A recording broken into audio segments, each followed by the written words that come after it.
unless you have a brilliant system that brings them all together, the result is not as good as it could be. You can compare with the airline industry. Many years ago, when you flew on a plane, you was thinking, I hope I have a good pilot, I hope he can bring me down. Now when you fly, you do understand how the system is so alike everywhere. And this flying is very secure. We see a more focus on management and leadership, and the reason for this, I think, is that when you're building systems, when people work together, doctors, nurses, all kinds of laboratory personnel, geneticists, epidemiologists, you can name it, everybody is interacting. Of course, then you need a managemental system to make it work. Some would say, and some perhaps will be a little scared by saying that healthcare is becoming a service industry. That does not mean that healthcare is based on compassion and empathy for your fellow man and the want to need, the background in our culture, in our values. But when you look at it from an organizational point of view, healthcare is more becoming of a service industry. And this has to be taken into account when you plan a hospital. Think of yourself as a patient, not as a doctor or nurse when you start thinking about the hospital. So these things, these changes where you see, and that you have come differently far in different countries, in different hospitals. Is it too fast? The slides, sorry. Maybe you can fix that. Yeah, it's too difficult for me. Anyway, so what I want to emphasize is the patient's experience. In planning new hospitals, when we did the new Karolinska, we had groups of patients that we talked to, especially the ones that are blind or deaf or handicapped in different ways, but then ordinary patients. Ask them, what do they think? It's very important. What we see, as I said, is that healthcare is now conducted more in multi-professional teams. To be able to treat cancer successfully, you don't need only an oncologist. You need a lot of competencies, a lot of specialists, including a coordinating nurse that keep everybody happy. In the old days, healthcare was based on the experience and knowledge of the individual doctors. This is still important, but today we all follow what's called standardized care. We follow guidelines, protocols, meaning that patients will be treated in the same way, despite that there be different doctors on call or active in the hospital. And we see a lot more of e-health. I remember maybe 20 years ago, or maybe, yes, 20 years ago, when I did the rounds in the hospital, and there was a relative sitting at the bed looking at some papers. And I asked him, what are these papers? What are you reading? Oh, it's the protocol from Harvard University, how they treat this kind of situation. And then I realized that patients and relatives, they go on the net. I also realized that patients with chronic disease, like diabetes or something, they probably know as much as you do about that disease, because they are on the net all the time. And this is also a new situation which we have to deal with. Another thing that we see, a very clear trend, and I don't know whether this will apply to Brasov or not, but hospitals tend to focus on fewer medical fields. It's very difficult to be best at everything. Few of us can be the champion of everything. We see more and more of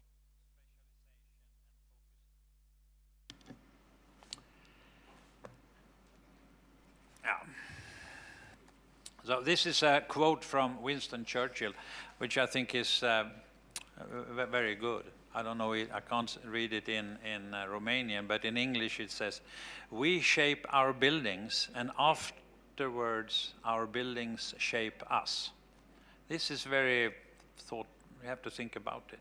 It means that by shaping a hospital, you decide how people are going to work in that hospital, how they are going to move.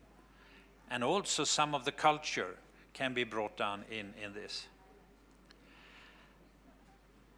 A very clear trend in international healthcare today is that you move treatment from inpatient to outpatient, to day care, to day surgery, shorter stay in the hospital. And therefore, modern hospitals have fewer beds than the old hospitals. Old hospitals had many beds because what you did with sick people was essentially to put them in the bed.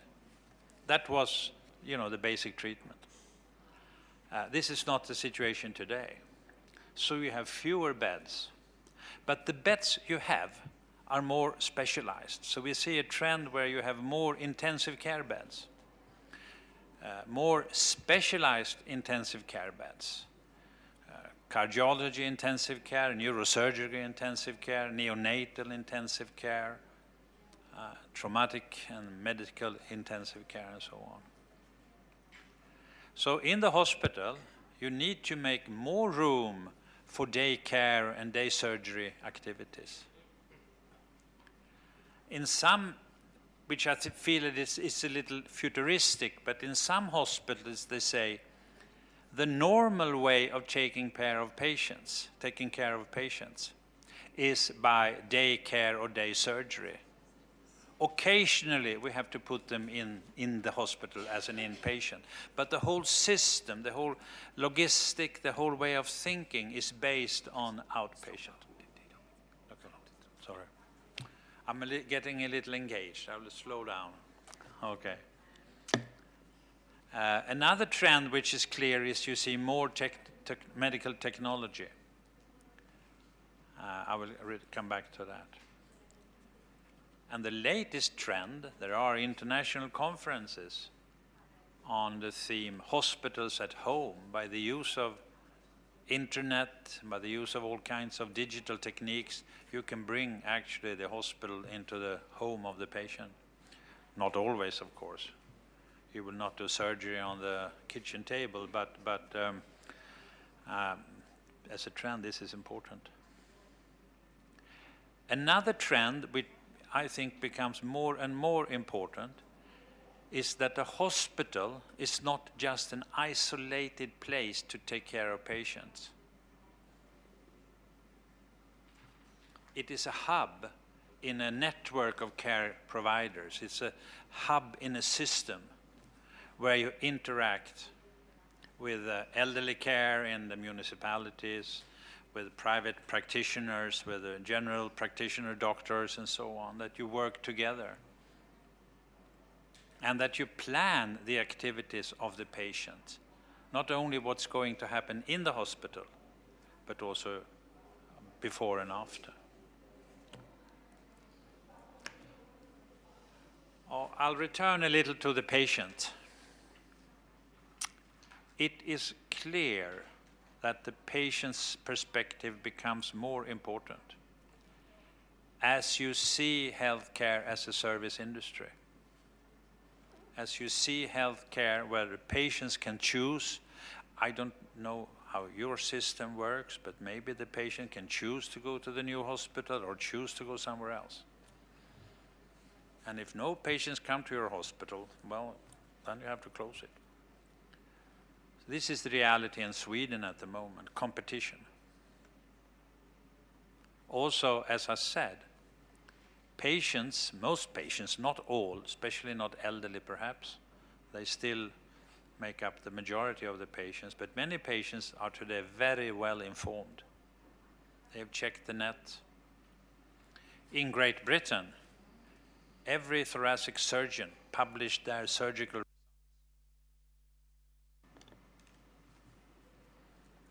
for example. So the patient have understood that they can be cured, or at least they can be successfully treated. And we see clearly they start to act more as consumers. and not somebody who's, you know, bowing with a hat. Also, patients today, they take for granted, they assume that the medical quality is good. This is, I mean, like when we fly, we assume that it's very safe to fly. We assume that the pilot, the system works.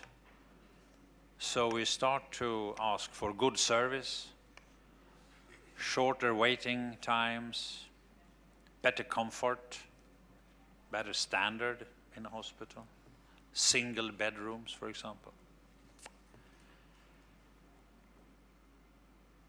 Okay, I will talk a little more about the experiences of the new Karolinska project in Stockholm.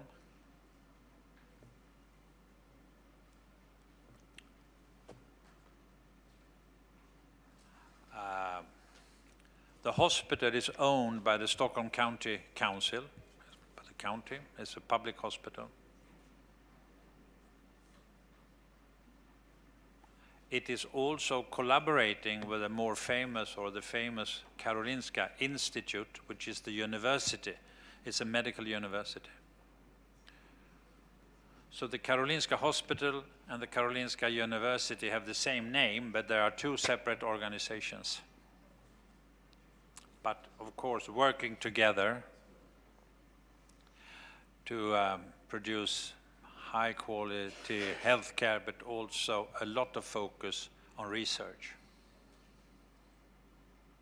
So when I was asked to lead this team, I was actually brought in from Uppsala, which made some of my colleagues in Stockholm a little wondering, why do they bring a guy from a competing university hospital into Stockholm? But they wanted some new thinking and some, I was not so, you know, bound in coteries and groups. So the task we got was what I've just been through, to analyze modern trends in medicine and healthcare, and also in research, how medical research, clinical research is actually conducted today, and to bring that into the planning of the new hospital. And the motto that we very soon started to use was the motto, transformed, don't transfer. This is a very important thing to have as a philosophy. And it really means that you should not just take the old hospital and put it into the new one, but just nicer. You should try to foresee the future of healthcare. Aim for the stars and you can reach the top of the trees.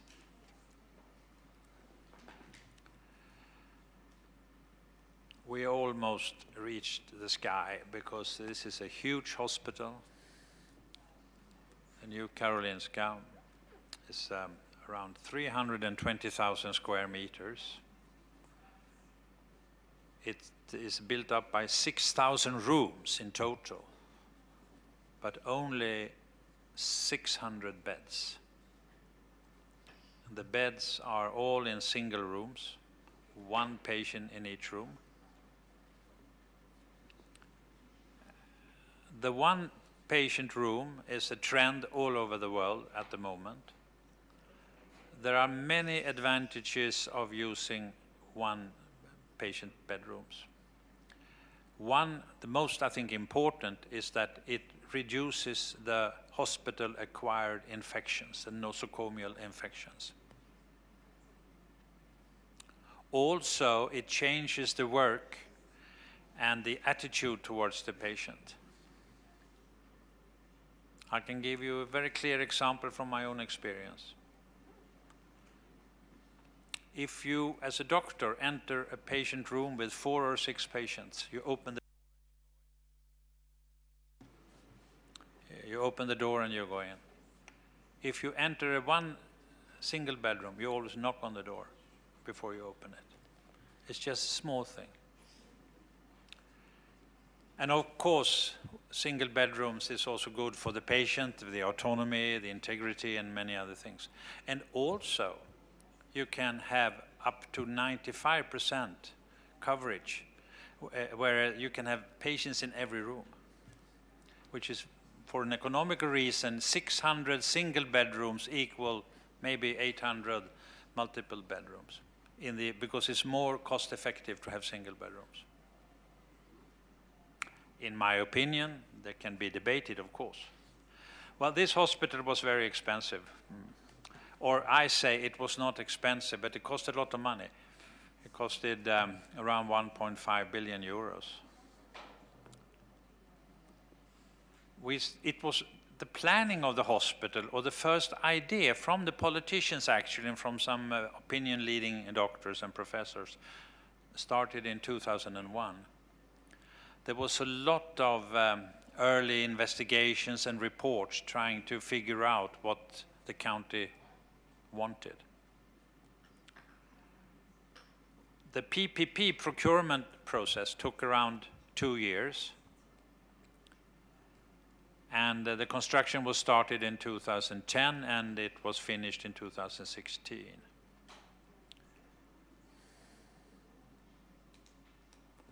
A lot of the space in the hospital is designated for research and education, not for healthcare.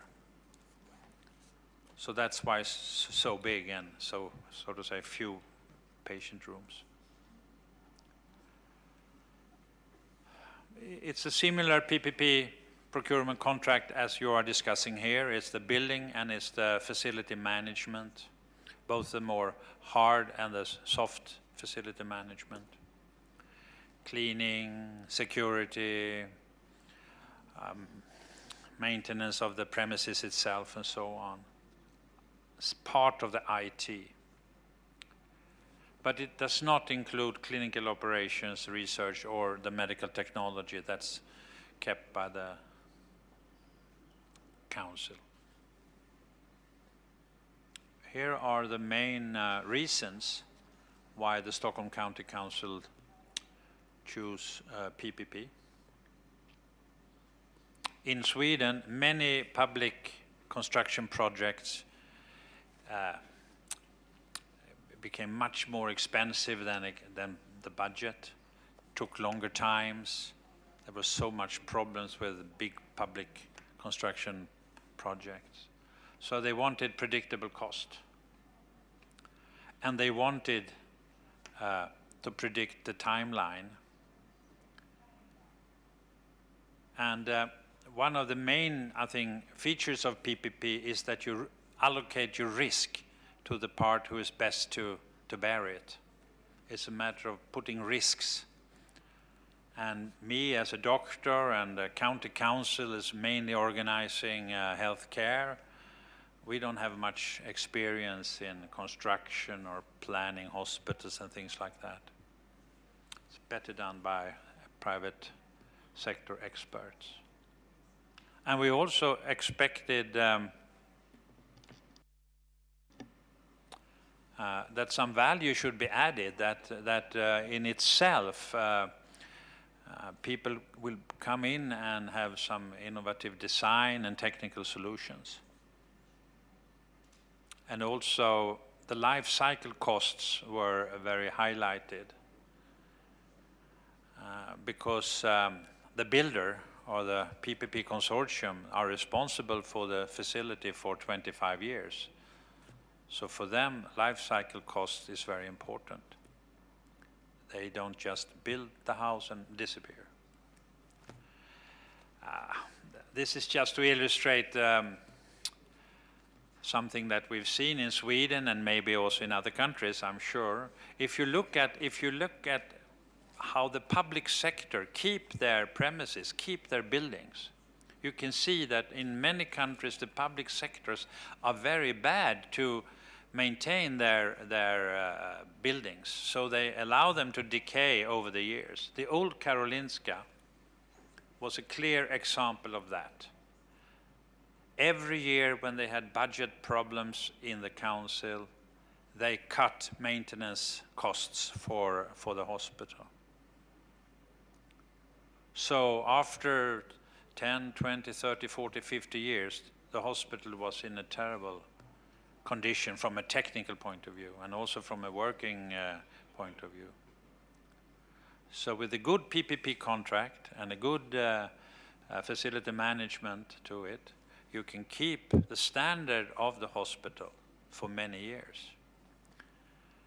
The contract that we have in Stockholm is that in 2040, the consortium will give the hospital back to the county in a near new condition.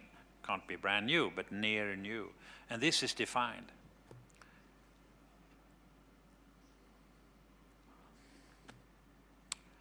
Some things about the design. These are things that can, of course, be read in any design book. We used a principle created by Professor Roger Ulrich, which we called the evidence-based design model for healthcare. There are scientific evidence that can help the planning of new hospitals.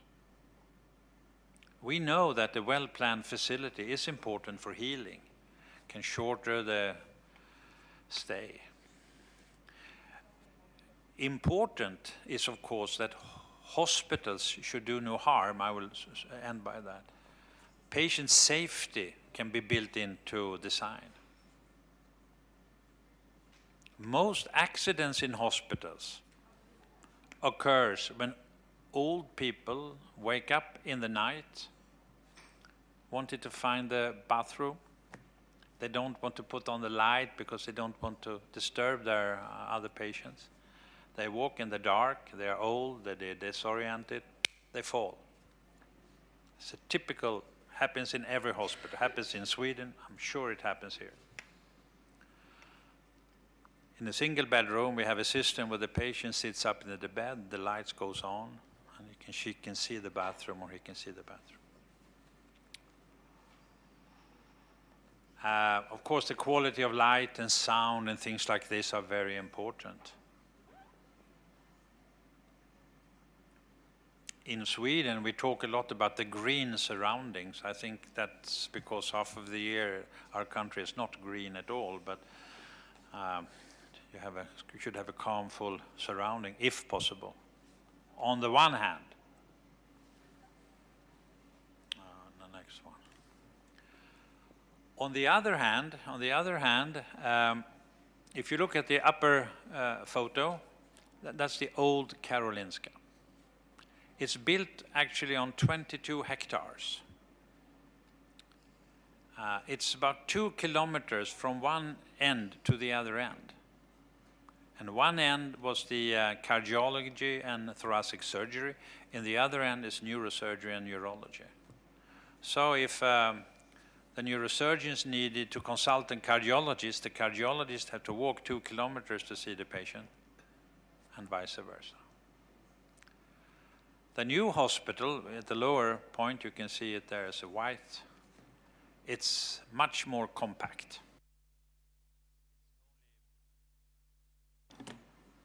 Only about 250 to 300 meters end to end. And this is very important, to build a compact hospital, because it means better logistics.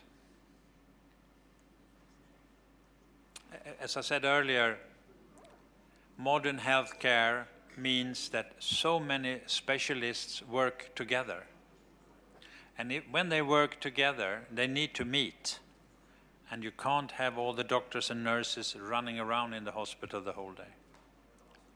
So that's very important. It also means better economy. I haven't talked so much about economy, and I will not today. But for all, in Sweden, I'm sure in Romania, healthcare cost is a problem. It's a burden for the society. And therefore, it's a responsibility for us who are planning hospitals and planning healthcare to be as, cost effective as possible all the time. Another thing that you can build in the system, when you plan a new hospital. As I talked about proximity, but I also like to talk something about standardization. Many people who work in hospital believe that you need very customized rooms for your activities. So when you go out around and you will ask your colleagues, nurses, different specialists, what are your needs? Everyone will say, this happened in Stockholm, it will happen here too. Oh, I have very special needs. That's the first thing everybody says. Very special needs. And of course, and you listen and say, yeah, what are they? And they describe them. When you make the conclusion, you find out that you can have a number of typical rooms that fit for everything. So we have very few type of rooms. And we put these rooms into functional units and into larger units. The advantage of this way of thinking is, for example, that today we built a number of operating theaters for surgery. At the same time, we know that surgery is replaced by interventional techniques. You don't open the heart to put in the valves. The cardiologists do it by putting a plastic catheter in your arm or leg or somewhere. So we can change an operating theater into an interventional suite or room. We also see that specialties are not disappearing, but they are becoming more and more loose. Cardiologists and neurologists start to work in using catheters in various organs.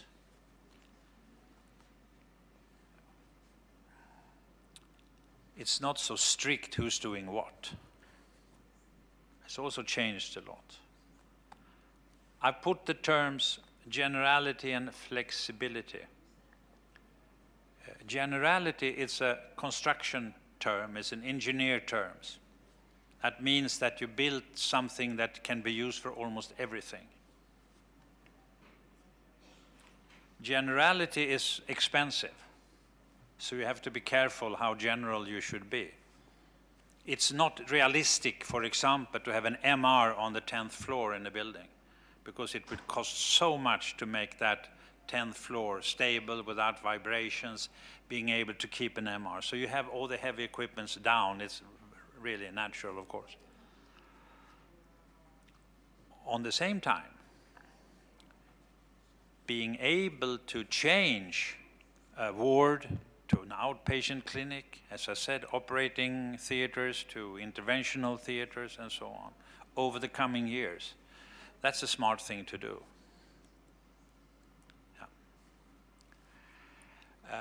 We use the term stacking. I'm not sure about the Romanian translation of that word, but stacking is a term that we use to describe the location of various units and services in a hospital building. Old hospitals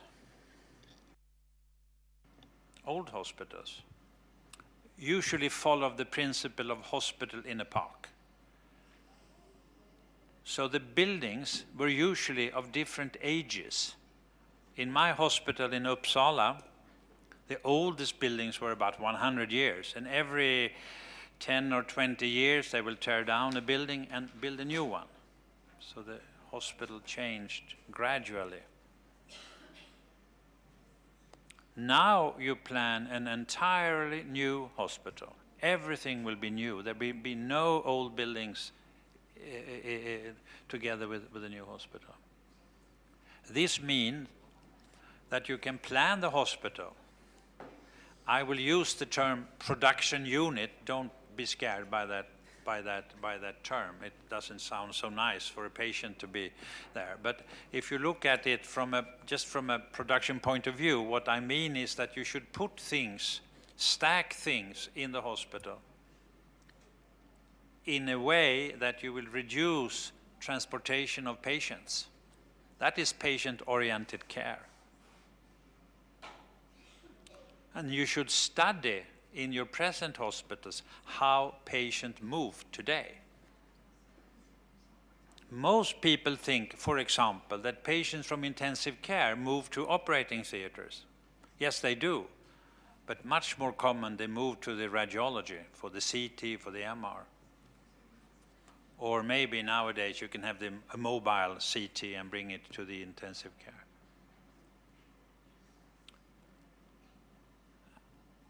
We know that transportation of sick patients, intensive care patients, in beds between units in a hospital, it is a risk. That's a risk, high risk thing to do. So reduce movement of patients is very important. We worked a lot with to separate the flow of people in a hospital. I mean, what do you have? What kind of people is moving around the hospital? Well, you have the patients, you have the staff, you have relatives, more or less people you don't know that just move around there. There's a lot of people. In the old hospitals like the ones I worked with, you have a few elevators, and when you go with your grandchild to visit someone, you can meet somebody taking a dead patient down to the morgue in the same elevator. Or you can have a bloody patient from intensive care or so on. So to separate patients from other flows of people is very important. Also, we separated children from the adult to build a more children's friendly environment. That's also important. Maternity, psychiatric care, and so on.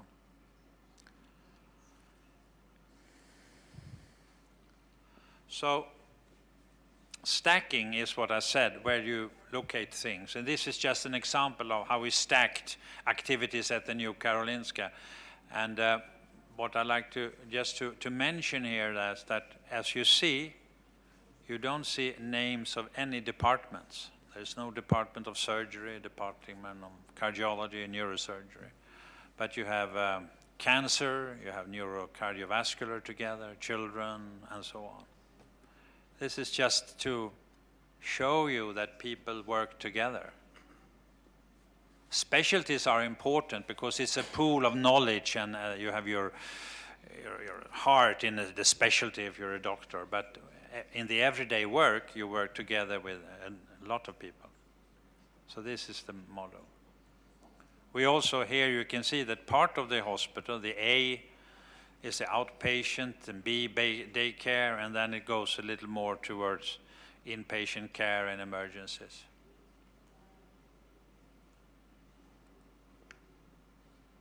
This was something that our engineers talked a lot about. Part of the hospital was for day and part was a 24/7. This means that you can lower temperature, it's cheaper, you don't have to put all the electricity for the day, you can close it down in the afternoon and the weekends, but whereas in the other part of the hospital it's a 24/7 activities. It's also from staff perspective cheaper, because you can concentrate the staff in certain buildings, which makes it more rational. So you need fewer people doing the work. Well, this is an example of what we talk about, the flows of patients. This is the trauma flow.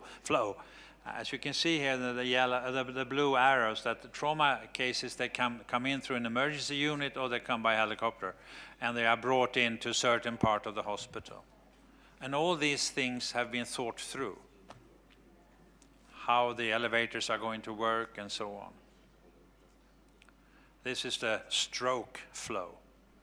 Stroke is now becoming an emergency disorder. You can dissolve the clot in the brain vessels if you are fast, and actually cure these people as well.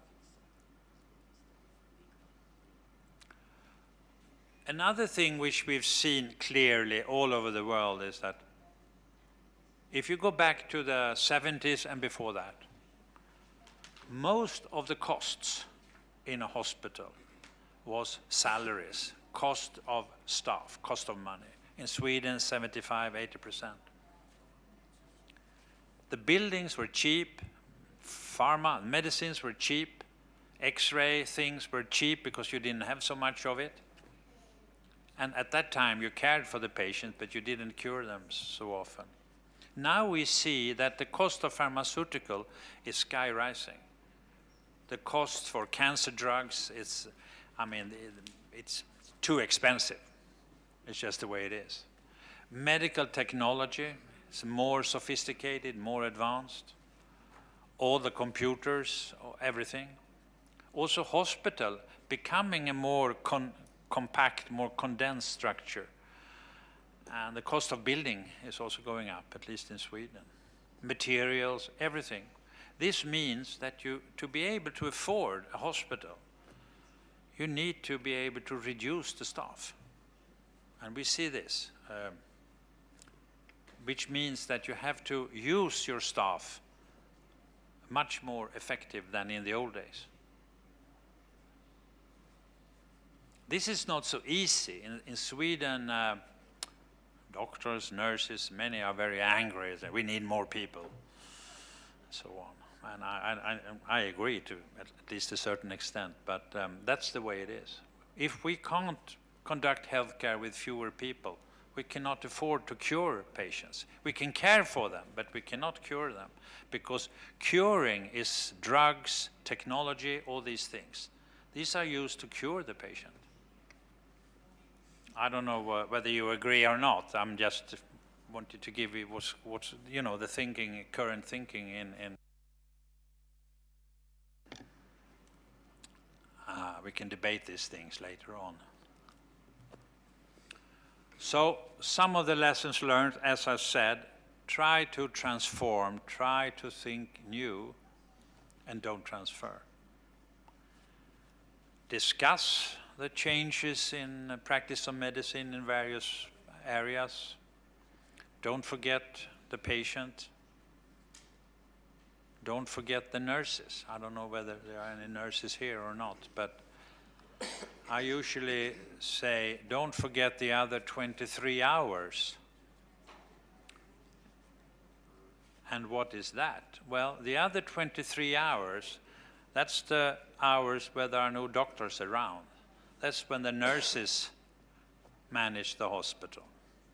So I don't know about colleagues here, but I know about myself that you don't spend too many minutes in the wards and so on. Don't forget the young doctors. Most heads of departments, bosses of hospitals are, of course, a little older. That's natural. But to think about the young doctors, the ones who are going to work there when this hospital is there. And also, as much as possible, as much as you can afford, visit other hospitals.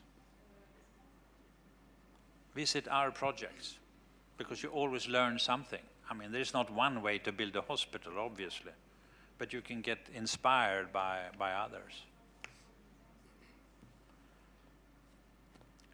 You have to be aware of, and it was so clear, that most health professionals are important in planning hospitals, obviously. You can't do it without health professionals, on the one hand.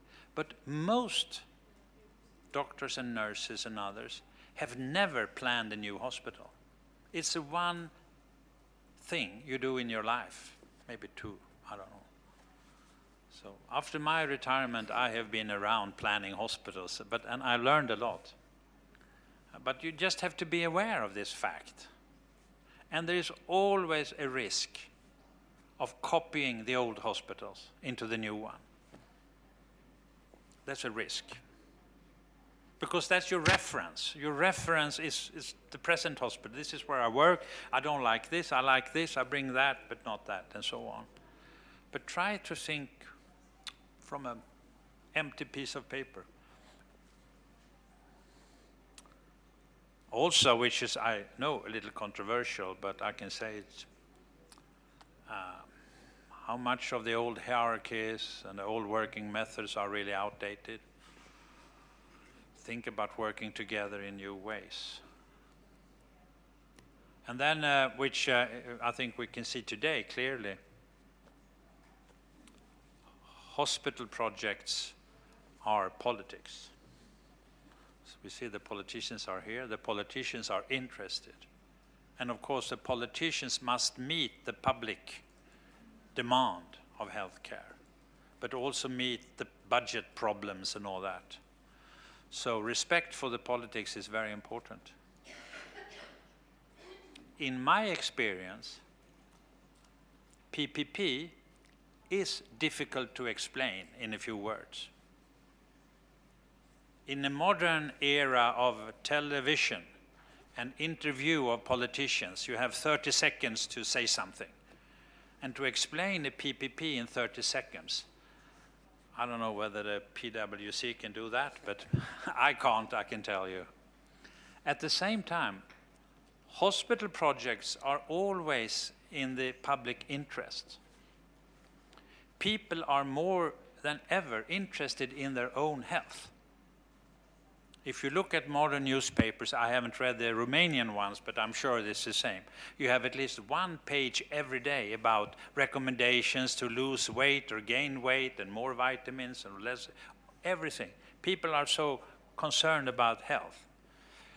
Oh, it's a good thing, but it means that you have to be able to answer all the questions of the public.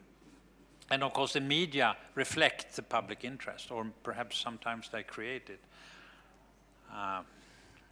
So in Stockholm for a number of years, the new Karolinska project was not every day in the newspaper, but more or less.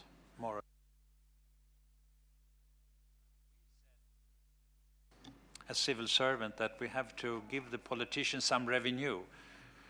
Politicians a lot about cuts, problems with money, all that stuff. But actually to build a hospital is something that will be here in Brasov for 40, 50 years, something to remember.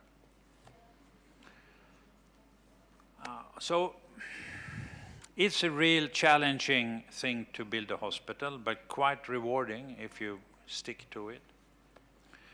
Be sure to make your detailed preparations, because once you started to build it, you will, this is what you get. So you have to think, this is what we want. And a PPP procurement, you also need to know how to express your requirements. Because it's a PPP consortium, it's a private partner who will interpret what you say and suggest to you the physical plans of the wards, of the rooms and everything.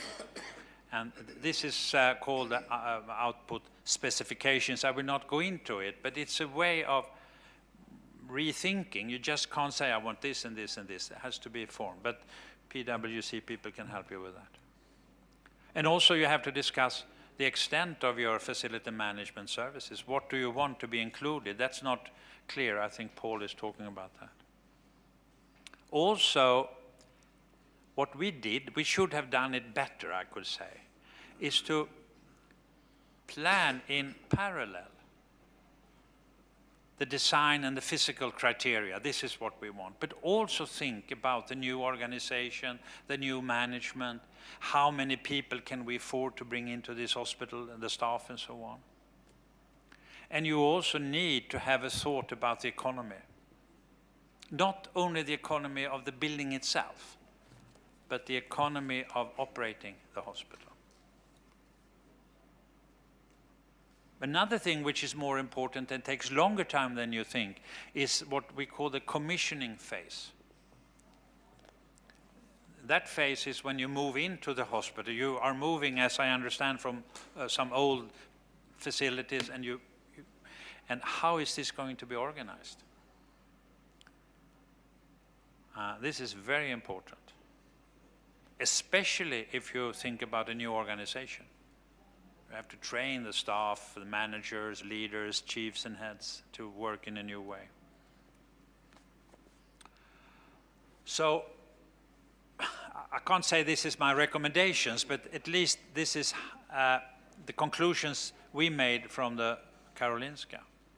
It's very important to have a dedicated, multi-competent project team from your side, together, of course, with the advisors. You need medical, and don't forget nursing competence. Technical. A hospital is one of the most technically advanced buildings there are. Think about all the gases, all the electricity, all the sophisticated IT, all the cables, everything. It's a lot of technical work. And you should understand clinical design. You should try to understand how the design will influence your way of working. I can give you just a little example, just to illustrate what I mean. We knew from studies from America, from Canada actually, that if you put the sink where you wash your hands, so the patient can see the sink, all doctors and nurses wash their hands. If you put the sink outside the room, only 50% of the staff will wash their hands. Taking that into account when discussing the hospital-acquired infections, to put the sink in the right place, it's saving lives.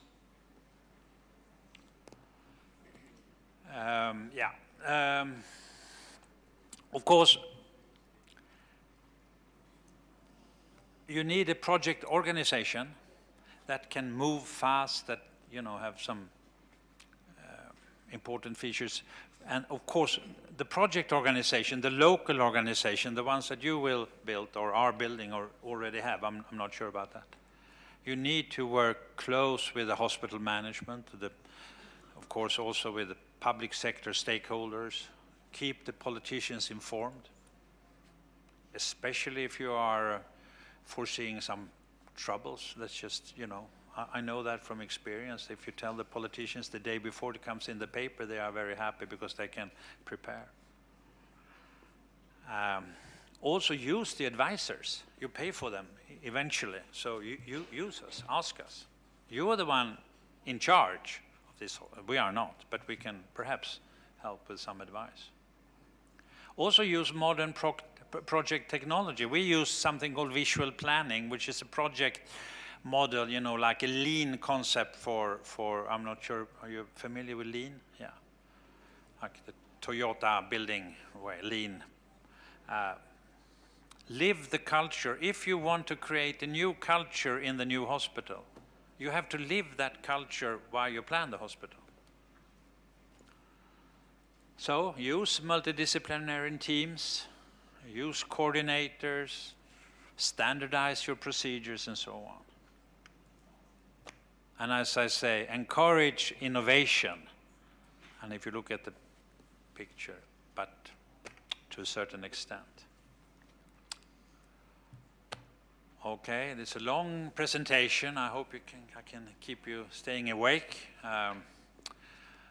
So when it comes to the cost effectivity, it's very important because hospitals are expensive. However you do it, they are expensive. And therefore, you have to be sure about some things. I say square meters cost. If you can reduce number of square meters in the hospital, you reduce the cost. Staff costs. If you can design the hospital in a way that you don't need so many nurses and assistant nurses and doctors and others, that's good. And as I said before, don't exaggerate the flexibility, generality thing.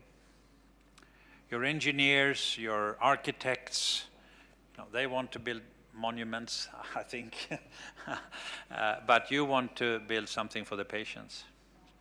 Don't exaggerate redundancy. And what is redundancy in this aspect? It's that you have a redundant supply of electricity, of gases, of all kinds of things. Use the digital hospital concept. Think about using digital technology within the hospital. Well, then you can discuss, this is just what we discussed, that is it necessary to have a sterilization unit within the new hospital? Or can you have a centralized sterilization unit in Brasov somewhere in a cheaper location that serves many hospitals? How about the food production? Is the patient food, the canteen food, is it produced in the hospital or is it brought into the hospital? There are various methods of, cooking fresh and chilling and rewarming and stuff like that? Can you organize the so-called just-in-time delivery of all goods? Hospitals, I mean, if you see a hospital, how many lorries per day do you see coming into the hospital with material and taking away all the sewage, all everything? It's important. Can you reduce administrative space? I will mention activity-based workplace concept. When I introduced that to Uppsala University Hospital, my colleagues, I wouldn't say they hated me, but at least they didn't like it very much, because it means that doctors have no offices. I don't say you should do that, I just should say you can think about it. And as I said before, stacking is extremely important, where you put things. Think about the patient coming into the hospital, where to go, where to do these things from the patient perspective.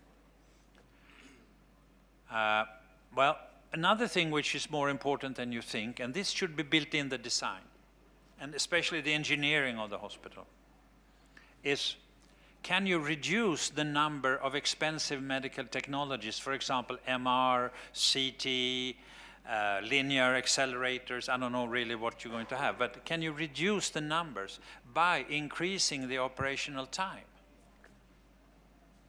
If you have a standard schedule for, in Sweden at least, it's 8 to 16, 8 hours a day. But if you increase production time, for example, from 7 o'clock in the morning to 9 o'clock at night, you get 14 hours of production. If you add Saturdays, you get another 8 to 14 hours. Or can you do it 24/7? So do you need 3 CTs or only 2? You're laughing. Yeah. I just want, this is just to kind of get you thinking. Then I don't have the answer. I mean, you must do that, have that. But just a way of thinking. Can you use this? Karolinska was planned for 16 hours production activities of all medical equipment. 16 hours per day. But it has impact on engineering and how, you know, I can't go into that because I don't know how, but anyway, it influences the planning of stuff. Also, can you use a more cost-effective organization, what we call the thematic organization? It's an organization built around the patient's needs rather than doctor specialties. In America, they talk a lot about the value-based medicine. It's a concept described first by Professor Porter, Michael Porter at Harvard Business School. It's a new way of, you can say, describe or to measure outcome of healthcare. When you apply standardized care, you can foresee the costs in each patient. If you have a budget for a patient, you can decide where to put the money, into medicines, into X-ray, into staff, and so on. These are new things that occur in the world, and some of it we have applied in Sweden.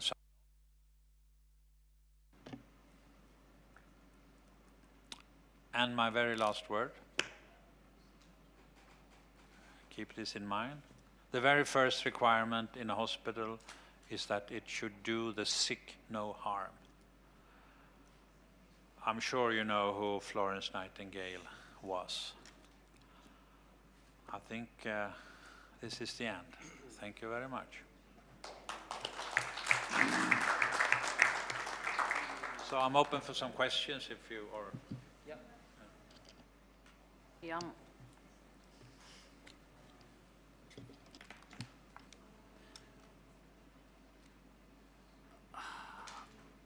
I want to thank you very much.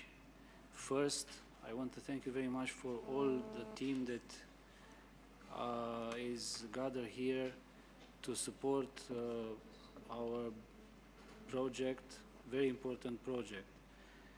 Seeing here today so many important people, I realize that it could not be only a dream. So we can discuss about something concrete regarding our future hospital. Regarding the speech of Professor, thank you very much for your introductions.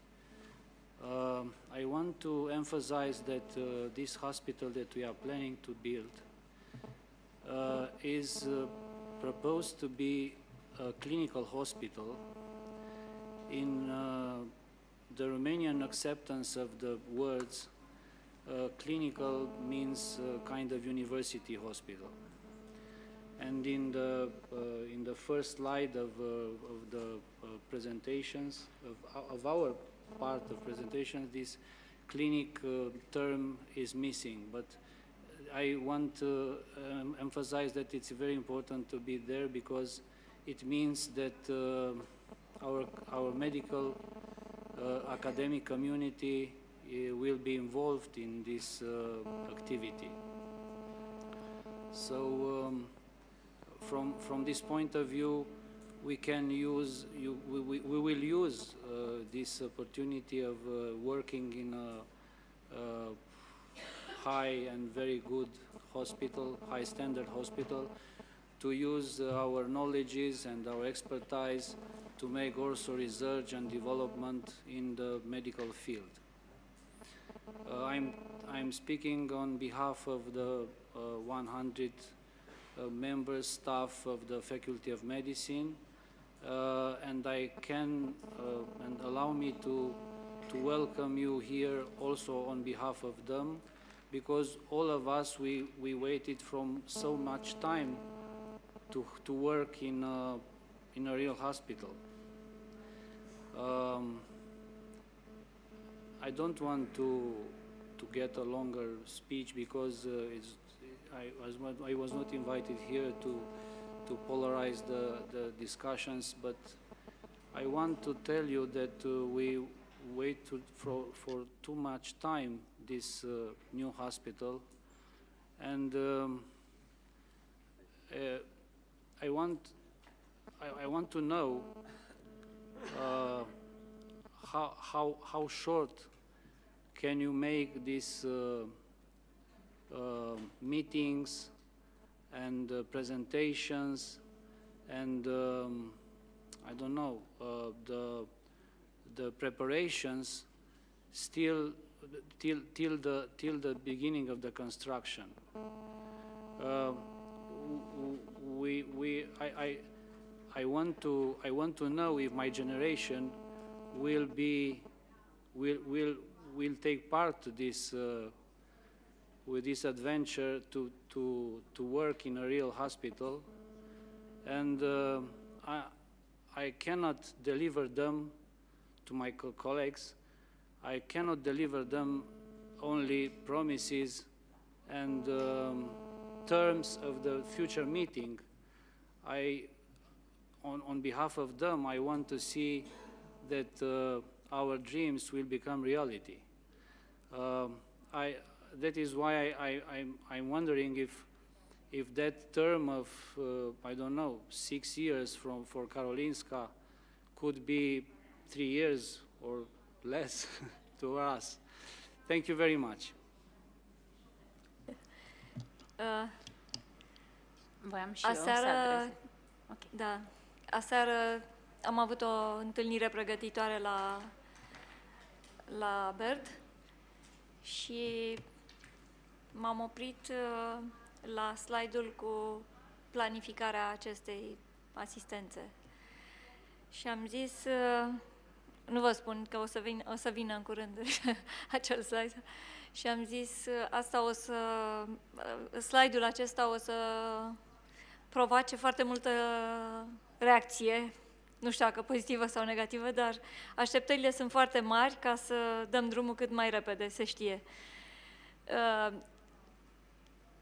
Ce aș vrea eu să spun, de altfel să repet ceea ce sigur știți, că un spital, un proiect de anvergura asta nu se pregătește în câteva zile și dacă tot am așteptat atâția ani să avem un cadru legislativ, să avem premisele unei, cred că ne putem gândi că o bună pregătire a unui proiect, care, așa cum a spus și colegul de la consultanță, e un proiect de care veți beneficia 40-50 de ani, trebuie bine proiectat și bine gândit.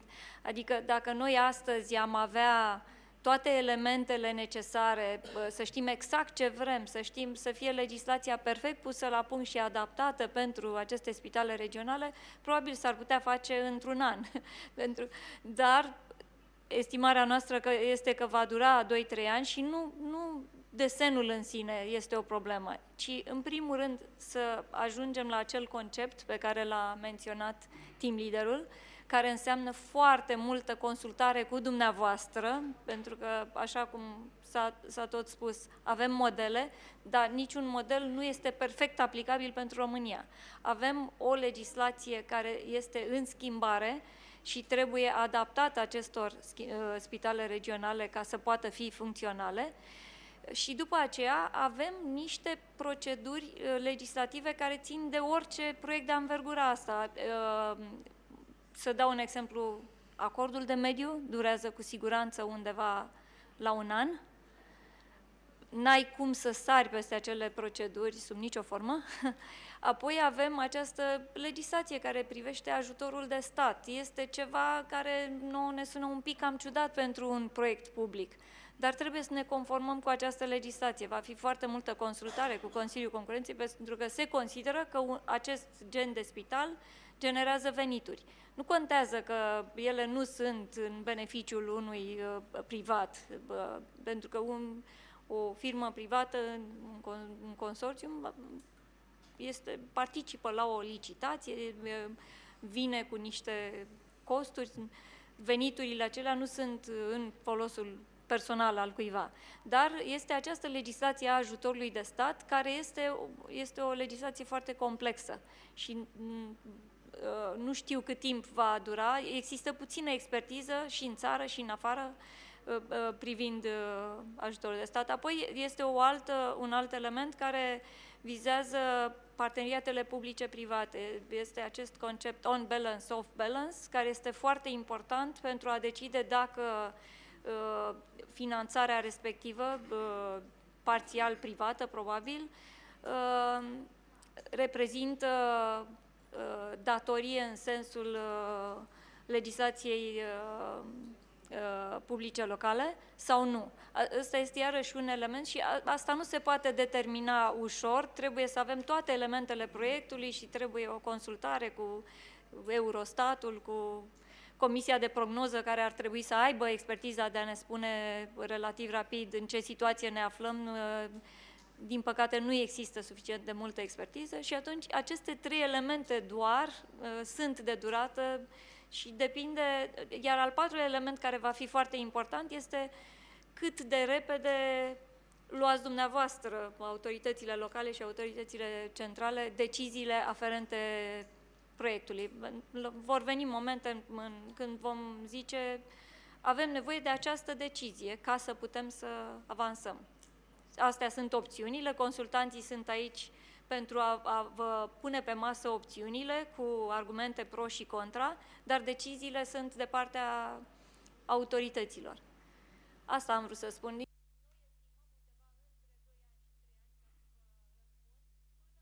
În care se poate semna contractul, nu pentru a avea doar un proiect, ceea ce, să știți, nu este un timp lung pentru un proiect de anvergura asta. Iar construcția, estimăm o perioadă de 3-4 ani. Voiam să adaug și eu câteva observații și am și o întrebare. Mulțumesc oricum în primul rând pentru fantastica prezentare, având în vedere că noi am gestionat 3 studii de fezabilitate pentru care avem toate avizele, inclusiv acordul de mediu. Ministerul Sănătății are cum o expertiză pe partea aceasta. Vreau să atrag atenția consultanților, văd că sunt unii de top internațional, să aibă în vedere că studiul de fezabilitate trebuie întocmit conform hotărârii de guvern 907 din 2016. Este foarte important, urmăriți conceptul de deviz general, lucru cu care noi am șocat consultanții străini, vă zic din experiența Ministerului Sănătății, pentru că în baza lor veți obține avizele și autorizația de construire. E un lucru esențial să știți și legislația națională în ceea ce privește construcțiile. Regăsiți în Ministerul Sănătății un partener. Noi avem foarte mult de învățat de la dumneavoastră. Există și alte spitale pe care intenționează Ministerul să le construiască și consider că expertiza venită de la nivel local către central este binevenită și mare grijă cu autoritatea de mediu. Vă zic, Agenția pentru Protecția Mediului să o luați în permanență lângă voi. Este decizie de acord de mediu, este o perioadă de minim 6 luni în vederea obținerii acelui aviz. În anul 2020 va intra în vigoare directiva Nearly Zero Emissions. Spitalul va trebui să nu fie poluator. Este cam greu de găsit un concept și de asta vă zic, trebuie să aveți mare grijă la energia regenerabilă pe care o luați în calcul în momentul proiectării, studiului de fezabilitate. Vă recomand, aveți în sală un expert de la fondurile europene și mulțumim doamnei ministru pentru toată zbaterea în vederea obținerii fondurilor europene din următorul mecanism financiar, să aveți o parte de confinanțare din fonduri europene pentru a diminua plata de disponibilitate care o să aveți în jur de 25, poate 30 de ani. Voi facilita, voi prezenta domnului ministru conceptul dumneavoastră și voi facilita întâlniri pentru că trebuie să fim în permanență legătură, astfel încât să avem același concept de spital regional ca și structură în toate cele 8. Consider că mecanismul, structura și serviciile aproximativ trebuie să fie grupate în centre asemănătoare între cele 8 spitale regionale. Totodată am văzut studiul de caz de la Karolinskaya și m-ar interesa ce s-a întâmplat cu vechea clădire, post-use conceptul clădirii vechi. Mulțumesc. Ca și întrebare, repet. The old building, or especially the land, some 20 hectares in the middle of Stockholm city land will be sold by the county council for other purposes. Housing, offices, I don't know what, hotels. Some of it is still in use, the Children's Hospital, but it will be sold. And it was part of the economy to sell the land. It's very expensive land in the middle of Stockholm, so that's what will happen. Eu am fost foarte atent la răspunsul acesta, că da.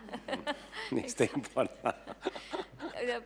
Cu referire la comentariul colegei de la Ministerul Sănătății, este deosebit de important să avem suportul și colaborarea apropiată cu Ministerul Sănătății și vă mulțumim pentru că deja sunteți alături de noi de atâta timp.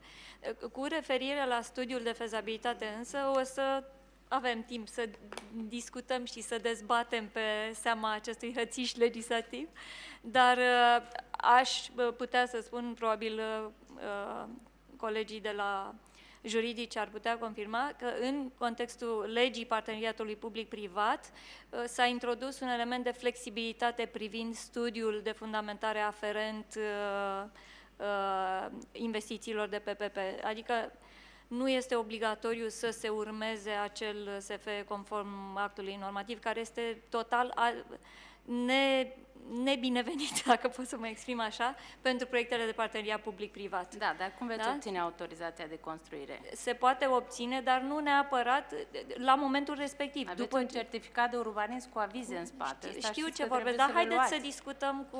Nu, eu v-am atras atenția că și noi am crezut că reușim la fel, dar nu, până la urmă ne-am izbit că nu puteam obține niciun aviz dacă nu făceam după 907. Eu doar v-am spus ca Nu recomandare. înseamnă că avizele respective nu se vor obține. E vorba de momentul în care le ceri și în baza căror documente la momentul respectiv. Dar în contextul proiectelor de parteneriat public-privat era absolut aveți studiu de necesară fundamentare, această nu? flexibilizare, pentru că studiul de fezabilitate după legislația românească este ca și cum fixează soluția tehnică. Nu mai dai nicio posibilitate partenerului privat să-ți vină cu soluții de îmbunătățire. Ok. Venera, Cristina, dacă pot să mă intervin și eu pentru 2 secunde. Aveți dreptate, ambele interlocutoare au dreptate. Într-adevăr, pe chestiunea asta a PPP-ului e un fel de mismatch, aș putea spune.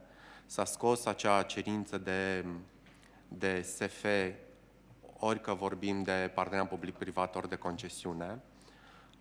S-a introdus o altă găselniță acolo și atenție la ea că în interiorul studiului de fundamentare se face referire la o analiză cost-beneficiu, care analiză cost-beneficiu în mod normal trebuie să facă parte dintr-un studiu de fezabilitate și pentru că tot vin deocamdată din Ministerul Fondurilor Europene, atenție că pentru o eventuală aplicație pe fonduri europene, că vorbim de acoperirea cheltuielilor de CAPEX sau că vorbim de cheltuieli operaționale dintr-un grant, nerambursabil din partea Uniunii Europene, va trebui să avem o analiză cost-beneficiu. Și atenție, tot pe baza legii PPP, că atunci când vorbim de un value for money, ca să am acea parte de public sector comparator și ca să vin și să analizez ce înseamnă value for money, ar cam trebui să știu și să am o estimare a ceea ce înseamnă în baza unui SF a costurilor pe care sectorul public le-ar putea avea, că e vorba de aceeași durată de viață cu fonduri publice. Asta sunt doar 2-3 mici opinii. Da, vă rămân la dispoziție. Confirm că astea sunt cerințe obligatorii pentru orice proiect de anvergura asta. Problema pe care o avem noi în România este că uneori rămânem blocați într-un tipar cerut de legislație și de multe ori se pierde foarte mult timp pentru dezbaterea acelui tipar. Poate de asta veni și cu propuneri de aici. modificări. Asta ar fi și mai interesant. Nu, păi nu, deja De o primă îmbunătățire legislativă este în contextul legii PPP care permite o astfel de flexibilitate. De asta voiam să spun. Da. Sigur că mai trebuie multe alte discuții. Da. Ce pot să spun că în orice etapă noi vom consulta toate instituțiile relevante, nu vom face doar o propunere și apoi... Dacă îmi permiteți să intervin și eu pentru câteva secunde, s-a discutat aici despre nevoia de concept. Asociația pe care eu o reprezint, în calitate de ONG, care, hai să zicem, reprezintă comunitatea locală, comunitatea brașoveană, a dezvoltat acest concept încă de acum 4 ani de zile și el se reduce în momentul de față la câteva cuvinte, și anume la faptul că noi ne dorim ca acest spital să fie un Green Medical Smart City. Dacă elementele de green pot să aducă, de pildă, o finanțare suplimentară chiar nerambursabilă, la fel ca și componenta de Smart City sau de Smart Medical City, evident că în cazul acesta structura de cheltuială pentru acest spital fie va fi mai mică decât ne-o închipuim acum fără aceste două componente, sau ne va putea permite să dezvoltăm un proiect mai mare din punct de vedere al numărului de paturi. Ceea ce eu doresc să subliniez este că, așa cum s-a întâmplat la Stockholm, și aici avem o serie de clădiri foarte vechi și chiar spitale vechi, pe lângă acest spital județean, care evident că pot să fie utilizate în același sens, acela de creare de fonduri prin folosirea conceptului transform, not transfer. Și atunci, evident că dacă din câteva spitale mari vechi facem un spital mai mic, dar mult mai modern, evident că aceasta poate să fie o cale foarte bună. Vă mulțumesc. Mă bucur că fac parte din prima discuție tehnică. Pentru că, de fapt, după 2 ani jumate, este prima discuție tehnică cu adevărat. Îi urez bun venit domnului profesor la Brașov și îl asigur că oarecum mă recunosc în domnia sa. probabil că după 25 de ani de sală de operație urmează 20 de ani de reglementare. Eu sunt la mijlocul drumului. Aș vrea să vă atrag atenția asupra unui fapt foarte important pe care l-am discutat și cu Casa Națională și cu Ministerul Sănătății și vă invit să meditați puțin asupra veniturilor din sistemul public românesc. Veniturile sunt în funcție de numărul de paturi de spitalizare continuă. Astăzi, în sistemul sanitar din România, nu avem niciun financial incentive pentru outpatient. Nici unul. Nici Spitalul Regional din Iași, nici Spitalul Regional din Craiova, nici Spitalul Regional din Cluj, nici Spitalul Regional din Brașov nu vor fi sustenabile din punct de vedere financiar până când acest lucru nu se va schimba. Pe lângă dificultățile autorizațiilor de mediu, pe lângă dificultățile pe care le înțeleg mai mult sau mai puțin, așa cum ați spus, n-am construit niciodată un spital, dar am condus și știu că veniturile unui spital, indiferent că este fonduri europene, parteneriat public-privat, trebuie să acoperă cheltuielile. În acest moment discutăm de 4 concepte aproape identice, care nu vor fi sustenabile în condițiile actuale de contractare. Vă mulțumesc!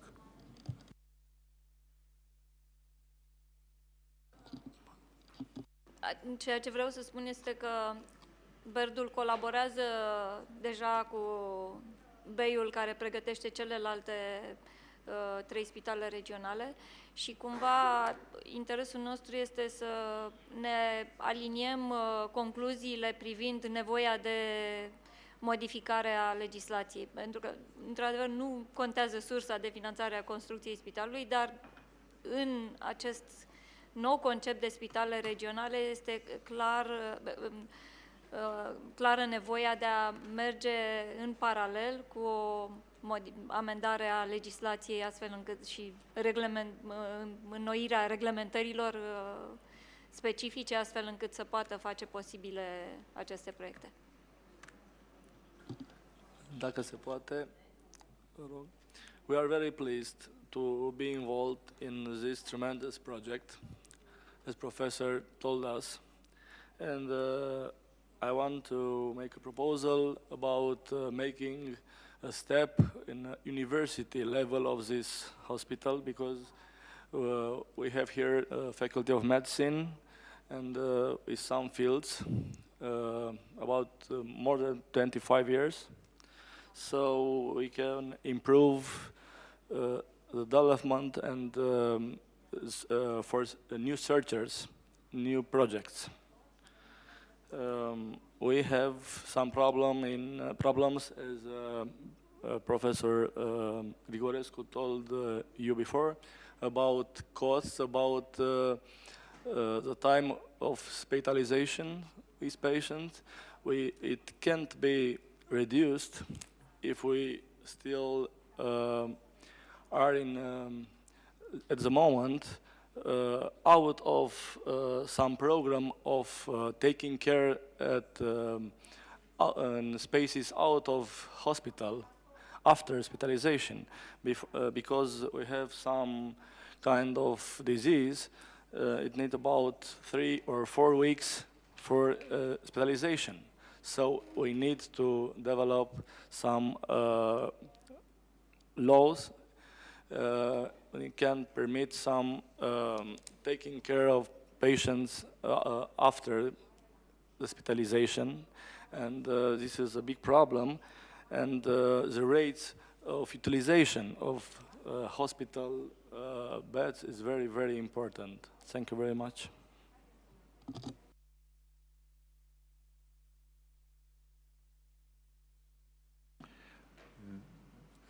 I can add just a few comments. Many years ago, also in Sweden, the budget of a hospital depended mostly on the number of beds. And it was a struggle to to change this into more activity-based remuneration for patients, that you get paid for what you do with the patient, not if they're in the bed or in a day surgery. But it took some time. But I think that's crucial. Otherwise, you will never, there will be no, as was said, no incentive to change into more modern care. So thank you very much, Mr. Professor Persson, and all your valuable comments from the doctor's side and the Ministry of Health and the mayor. It's great to see that you have been listening attentively, which we really liked. The same on us. We are listening to you. We are aware about the potential local regulations and law, how it works. It's partly untested. So first 2 months, actually, we will focus during our due diligence to look at the legal sort of point, what is required, what can be changed in the law if it's required, and to what extent we can prepare the substantiation study of feasibility to be able to be approved quickly. And I believe because we have got the members of our team who actually worked and developed part of the law itself, we hope to understand very well what needs to happen, but of course we are listening to you for your valuable comments. We still have got last presentation to be presented, and then it's all from us. So let me introduce another expert, Paul Darita, this time from UK. Oh, sorry, there is one more question. Sorry to interrupt you, but I see that you are moving on to the next presentation, and I just wanted to make a short recommendation. Because Romania is in the process of negotiating the future operational programs, 2021-2027, concerning the use of EU funds. And because nothing is settled yet, our desire was to have an operational program that would encompass an access for regional hospitals, and those regional hospitals would be eligible beyond the 3 already started by the Ministry of Health. But what I would recommend, in order to have this programming of the funds done in a manner that is suitable for this project and other projects in Romania as well, so as to accommodate the specificities of PPP projects on hospitals with the requirements and the audit requirements on EU funds. Maybe it could be useful to organize workshops or be very closely involved with the programming directorate from the Ministry of European Funds, because there are really obviously very specific things that are related to the design and preparation and structure of PPP projects. But also on the side of EU funding, there are rather strict requirements. And if we are looking at this schedule for the EU fund programming, that by 2020, we will sign a partnership agreement with the European Union, and probably 2020 or 2021 sign the operational programs that would include the financing of the hospitals, then we are on a parallel track with you guys, who I saw are estimating to have the feasibility study by October 2020. That's the deadline, the estimated time frame that you have proposed. And so the next year is essential also in working very closely with the Ministry of European Funds on the programming, on the eligibility of the local authority as the owner of the project in the future operational program, on the amounts of money, because there will be huge competition on the European Regional Development Fund money in Romania. There is this huge competition between hospital infrastructure and transport infrastructure. Anyhow, this is innovation for EU funding as well. So please, if possible, beyond the system that we have working with us, the local stakeholders and the ministry, please be involved and work with the programming part in the European funds, because this will be a key for success in having an eligible project in the future program. Thank you. Thank you for that. These were the first meetings we would like to conduct in the following weeks, so we are fully prepared and aware of the need to conduct such meetings. Thank you. So thank you for the point. So are there any more questions on this first presentation? Or we can always cover them at the end. So let me reintroduce Paul Darita, our UK expert who actually started as a hospital porter a couple of years ago, I think. What was it, 2 years ago? No. And ended up as a head of healthcare hospital PPPs for World Bank Group worldwide, sitting in Washington. So you see how the career can be sped up if you start as a hospital porter.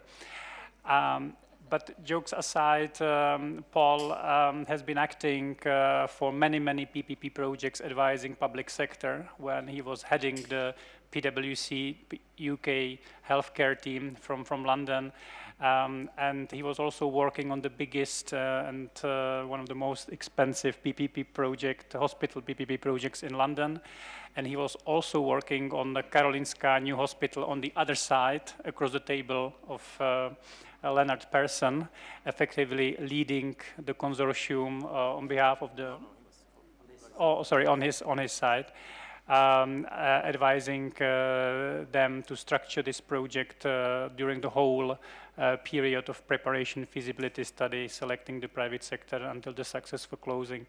So I believe many experienced as well, and definitely out of his head of a PPP for World Bank worldwide, definitely bringing lots of breadth of what is the best practice in the world. So I believe that Paul is going to tell us a bit more about what are the different PPP schemes when it comes to hospitals and healthcare in the world, and what are the pros and cons and lessons learned from some of them. So floor is yours, Paul. Over to you. Thank you, Jan. Thanks for embarrassing me. And good morning again, everybody. So I indeed had the privilege of working with Lennart 9 years ago now. So in fact, we haven't seen each other for 9 years. And I'd forgotten how well he presents. And if I'd remembered how well he presented, I wouldn't have followed him. So apologies for that.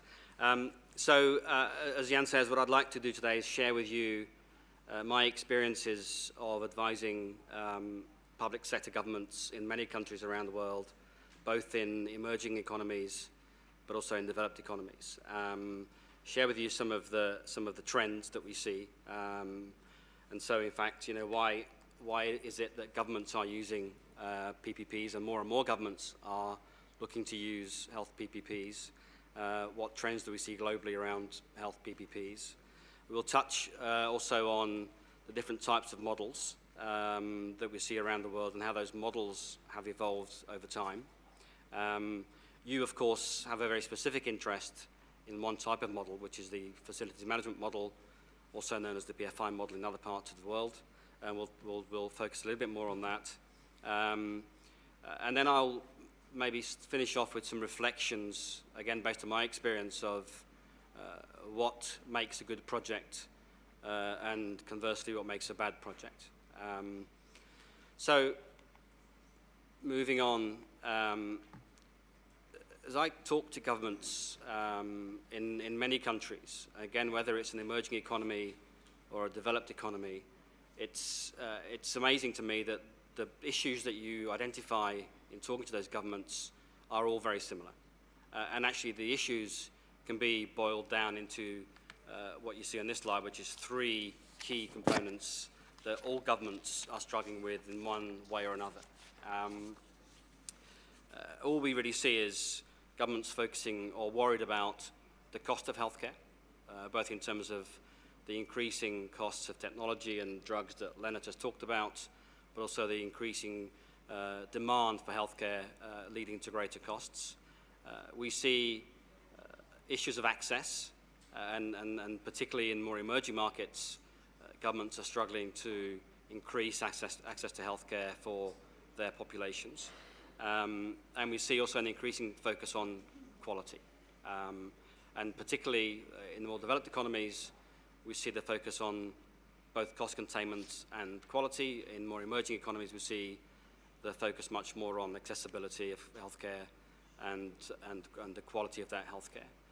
And as particularly in emerging economies, as we see the middle class is starting to grow, and we see people being much better educated about their health and their healthcare needs, that focus on quality starts to increase even more.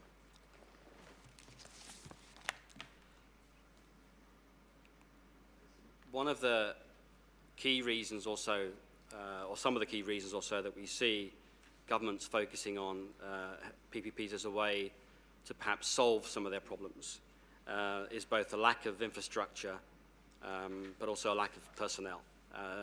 So in many countries, governments are struggling with dilapidated hospitals, as we've heard about already in Karolinska and also here. We, in many cases, just don't have enough capacity in hospitals. So some countries, as you can see on this chart, just have very, very low numbers of hospital beds. And so therefore, even if those hospital beds are in good condition and in the right place, they just need more of them. And in tight fiscal situations that many governments face, funding those extra beds, those extra hospitals from public funds is just not an option. And we also see a lack of medical professionals, whether they be doctors, whether they be nurses. And again, the chart here shows the disparity in the numbers of medical staff that we see in various regions of the world.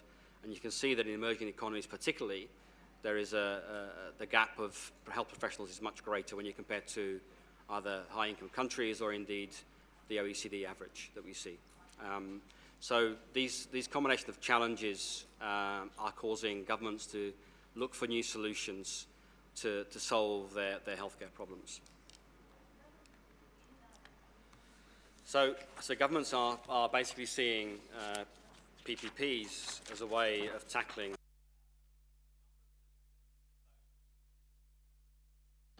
historically, many people have seen PPPs as a way of financing, whether that be infrastructure or healthcare. But actually, around the world, what you see is that it's much more than just financing that governments are seeking. They are seeking help from the private sector in improving access to services, so more efficient services, better located services, whether that be hospitals or primary care or diagnostic centres and so forth. Clearly, we see them looking to mobilise capital because, again, public funds, as you will know, are in short supply in many regions and in many countries. And so mobilising private capital or indeed a mix of private capital and other funds is an attractive way of financing healthcare developments. And as we see the increased focus on costs and on quality, efficiencies become much more important. Again, Leonard has touched on some of that, so I won't go into detail. But we are beginning to see governments start to use PPPs not just to design a new hospital, but to design a new way of operating. So a much more efficient way of operating healthcare facilities that are patient-centered, as Leonard says, but also that provide the best possible environment to provide high-quality healthcare. And of course, the PPPs offer a number of potentials that I'm sure some of you will be familiar with. Leonard has already talked about the allocation of risks to the party that is best able to manage those risks, and PPPs are a very good way of first of all identifying those risks, and then secondly thinking about who is best able to manage those risks. Is it the public sector or is it the private sector? Quite often governments think that risks are a free good and therefore they will seek to transfer all the risks to the private sector. Clearly, the reflection back from the private sector is that risks are not a free good, and in order to take a risk, the private sector has to be able to manage that risk in some way, mitigate it in some way, and if it can't do that, then either it puts a very large premium on the risk or it won't accept it at all. So the allocation of risk becomes a very critical component of structuring a value for money and fundable PPP. Again, as Leonard's mentioned, PPPs are really about providing you with a whole life approach to the asset or to a hospital. Again, we're all familiar with the notion of public hospitals not being maintained in difficult times. I know for a fact that when the UK built 100 plus hospitals through PPP, they had not built more than 10 hospitals in the previous 40 years because the funds weren't available and therefore the existing hospitals were poorly maintained, dilapidated and not able to provide efficient healthcare. Just moving on, one of the things I wanted to touch on is just, again, so we're all clear and understand the basic differences between a PPP and a traditional publicly procured, publicly funded project. And this slide is a good way of demonstrating the difference in the cash flows of a traditional project versus a PPP project. So on the left-hand side of the slide, you see a number of cash flows that governments will make as they're building facilities. So you create a budget for the hospital, you start building the hospital and start paying as the construction goes along. We also have lots of experience of the budget being wrong, being too low. So then there are cost overruns, which the government has to pay for. And in many cases, there are time overruns that also cost additional money. Meanwhile, the government is making all of those payments on a milestone basis, so throughout the construction process. Eventually, we get the hospital built, and it's now operational, and of course, the government is now responsible for all of the operating costs of the hospital, whether that be doctors, nurses, drugs, supplies, energy, power, utilities, every cost associated with the hospital. And again, at the outset, a budget would have been created for that hospital, and to the extent that budget is wrong, then the consequence fall flatly on the public sector. So as you can see, there are a large number of cash flows at the front end of the project because you're paying for all of the construction costs, and then a lower amount of operating costs that you pay through the life of the hospital. On the right-hand side, we have the cash flows of a typical PPP project, where effectively the government pays nothing during the construction. The private sector will raise finance. In this case, we may have a combination of private finance and EU funds. Those funds are utilized to build the hospital, and you as the public sector pay absolutely nothing for that hospital until it is built and until it's ready for you to operate. So when you move into the hospital, because it's complete and it's complete to the right standard, you will start making the rental payments, if I can call them that, to the hospital. We typically call them availability payments. And then typically you have the availability payments that you start paying to the private sector has two components. It has a fixed component that covers all of the fixed costs associated with the project, so the debt repayment, the fixed operating costs of the project, and then you have some costs that are volume related. So things like food, things like laundry will depend on how busy the hospital is, how many pieces of laundry are processed, how many meals are served, and the payment will be adjusted accordingly to the number of those meals. But crucially, to the extent that the private sector gets its costs wrong, you as the government are not liable for those extra costs.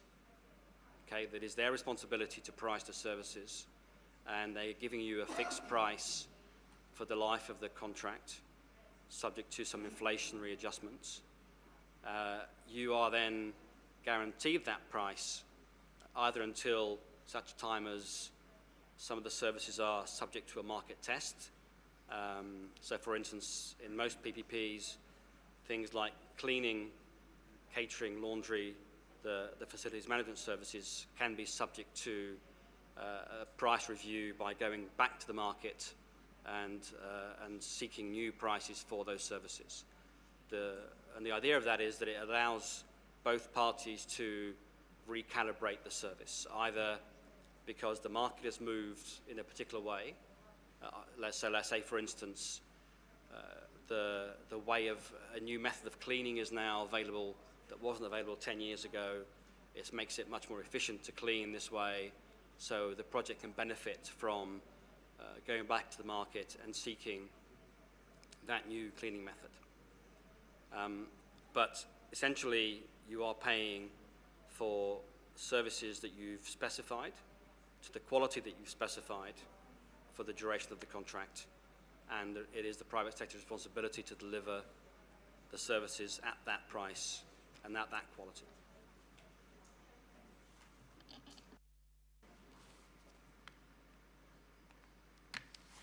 So, just moving on briefly into looking at the global trends in relation to PPPs and how we've seen the evolution of the various models in healthcare PPPs. I think it's widely recognized and acknowledged that health PPPs, certainly at any scale, were first seen in the United Kingdom in the mid-1990s. So I, as a public sector employee, I worked in hospitals for many years in central London. My first experience of a PPP was when my hospital was being rebuilt in central London through one of the very first health PPPs in the UK. And the model in the UK was very clearly about driving new infrastructure. So renovating the building stock of the NHS, the National Health Service, and providing much needed new buildings to the NHS. The reason the government decided to use something like a PPP or PFI was because its track record of building public hospitals was very, very poor. The last big hospital that had been built in London before PPPs came along was the Chelsea Westminster Hospital in West London. It was 3 years late in its delivery, and it was almost 400% over budget. In effect, that single hospital wiped out the capital budget for the whole region of London for the next 10 years. And this was just one example of how the public sector was just not very good at managing these large contracts, these large construction projects. So the government was trying to fix that particular issue. And so the model that evolved was derived to solve that problem. So we want the private sector to come and build infrastructure on time and on budget to a clear specification. And that really is the first model that evolved. And I've referred to it here as the broad infrastructure model. And we see that in many countries around the world. And now we see the infrastructure model being used not just for hospitals, but for primary care facilities, for networks of diagnostic centres, imaging, for instance, or laboratories, and for many other facilities. As the private sector started to prove its ability to deliver infrastructure, some governments decided to perhaps move a little bit further from just the construction and start to look at very specific clinical services, and testing whether the public sector and the private sector could work together to deliver these very discrete clinical services. And so we have seen, again, pretty much around the world, not just in the UK and elsewhere, but in emerging economies also, we've seen a number of projects that have addressed very specific needs. So examples of this are, actually, in fact, Romania had an example many, many years ago. You had a chain of dialysis projects that were created through a PPP structure to improve dialysis care. My understanding is that those projects worked very well. I presume they're still operating. I'm not sure, but I presume they're still operating. And we've seen similar projects in diverse parts of the world, like in Bangladesh, for instance. We've seen dialysis projects. And we've seen large diagnostic imaging projects in places like Brazil to deal with the scarcity of things like radiologists. So they used PPPs to concentrate radiologists in the capital of a very large state in Brazil. And they then used digital imaging and digital technology to move films, X-rays, MRIs, CTs from very remote primary care centres or indeed sort of small local hospitals back to the trained radiologists who could report on them very quickly and send the reports back the very next day. Thus, avoiding the need for patients to travel several hundred kilometres to go into the city to have these tests done and then have to come back 3 weeks, 4 weeks later for the results. So again, that's fulfilling a very specific need in those.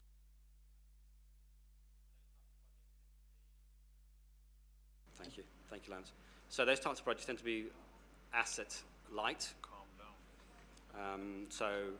Not so much in terms of buildings, but much more about acquiring skills and expertise from the private sector. And then what I would call at the end of the spectrum of models, we have the integrated PPP model. And the integrated PPP model is still relatively rare. We don't have a large number of these projects around the world, but we have a handful where governments have brought in the private sector to both construct new hospitals, but also then to run the full hospital. That's the maintenance, that's the cleaning, the doctors, the nurses, the drugs, everything. And in those cases, we have seen slightly different models, but effectively all doing the same thing, all accessing both private capital, but also private sector skills and expertise to deliver public healthcare services. There are examples of these projects in Spain, there are examples in Portugal, there are examples in Africa, in Brazil, and other parts of Latin America.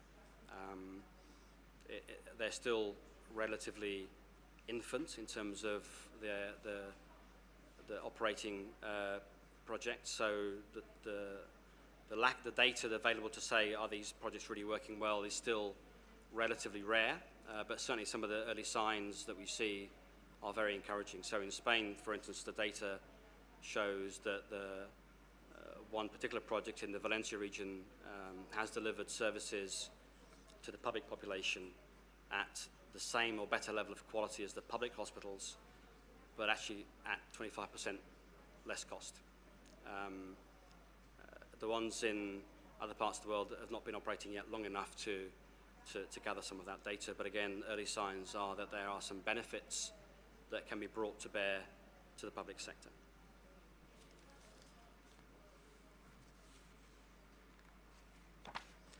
So moving on to looking at some of the different types that fall into the three baskets that we've just talked about. And on this slide, all I've really tried to do is show the agreeing levels of complexity associated with each type of PPP model. So on the left-hand side, we start with what I think is the simplest, less complex model to deliver.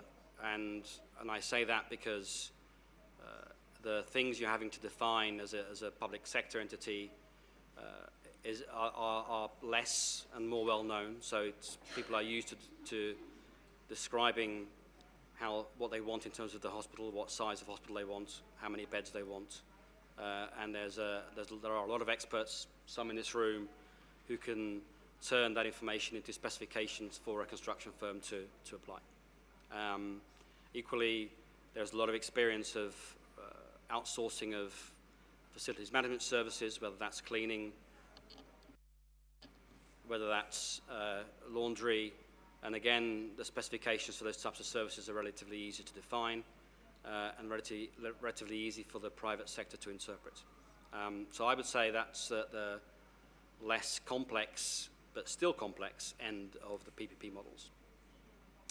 And we've touched on some of these already, so I won't go into all of them, but as you progressively move to the right of this chart, as you progressively move to areas where there is more private sector involvement in providing services or in providing technology, the more complex the projects become. Not that necessarily they're the wrong things to do, but because the public sector is now having to be much more specific about defining its needs in a variety of different areas. So the model that you see there, which I refer to as MES, is commonly known as the Managed Equipment Service, PPP, and that's effectively where governments are contracting long-term, and long-term for MES means anything from 15 to 30 years, for the private sector to provide, install, maintain and replace major medical equipment. Anything from operating theatre suites to imaging equipment to CT scanners, MRI scanners, linear accelerators, and actually pretty much anything that governments need in terms of medical equipment. Those are slightly more complex because now we're requiring the public sector to be able to define for the next 15, 20 years what it might need in terms of medical equipment. And given the pace of technology change, that's quite difficult to do and requires a lot of thinking about your own needs in the future in terms of your healthcare operations and what might be required to help you diagnose and treat some of those healthcare needs. And then, as we said, at the right-hand side of the diagram, we have the integrated model, which is by far the most complex of the PPP models that we've seen. But whilst it is the most complex, it is also the one that potentially has the greater benefit. So if a government is looking to drive efficiencies through a PPP, then doing an FM PPP has only a limited impact on those efficiencies.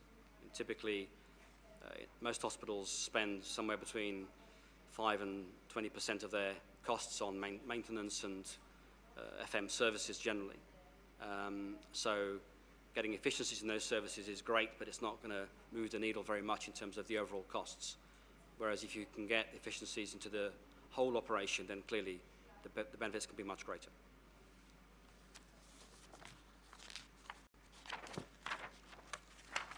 So moving on to some of the pros and cons of each of these models, and again, I won't focus on them all. I'll focus primarily on the model that you're interested in. So what we can see on the positive side of PFI, or the facilities management model, is that the structure incentivizes the private sector to address the condition of the building for the whole life of the building, or for at least for the whole life of the contract. So as we've already heard today, some bidders will address that differently. So some bidders will spend more in construction, so they'll buy higher quality mechanical equipment, they'll spend more money on higher quality finishes to the building because they think they can spend less then on maintenance going forward. Other bidders take the view that they'd rather spend less on the initial construction cost but replace the items more frequently. So for you as the public sector, the important thing is to realize when you're looking at a number of bids you've received, don't just look at the construction cost, because the construction cost only gives you half the picture. You have to look at the overall cost of maintaining the asset and the whole life cost of the asset. One of the things that this model has been very good at is transferring construction and design risk to the private sector and the risk of cost overruns. So to the extent the private sector is not able to deliver on time and on budget, and to the extent that you as the public sector have not stopped them from doing that, then the fault is with them, and the additional costs required to complete the hospital sits with them. And we have seen a number of examples of construction companies taking very large, substantial financial penalties in having to finish late construction of hospitals through PPPs. It gives you certainty over the cost of the hospital over the life of the contract. So again, you're getting a fixed price yearly cost from the private sector, And as long as your requirements stay the same and you don't change the functionality of the hospital in any way or require new additions to the hospital or new services, then the cost will stay the same also for the life of the project. One of the interesting things that it has brought about in terms of the experience is that because there is private finance involved in these processes, the interests of the financiers or the banks, the commercial banks, are very much aligned with the public sector during the construction phase. The banks want the building finished as quickly as possible because they don't get paid until that's finished. And you, as the public sector, want them finished as quickly as possible because you want to operate them so you have a much better and safer clinical environment to operate. So again, we've seen that dynamic drive projects to be completed on time, and in some cases, actually completed early. But of course, like all of these things, there are also some issues that you need to be aware of that may have negative consequences of these models. And one is that, of course, the certainty you're getting over the long term of life of this contract in terms of cost certainty and quality certainty does provide you with less flexibility.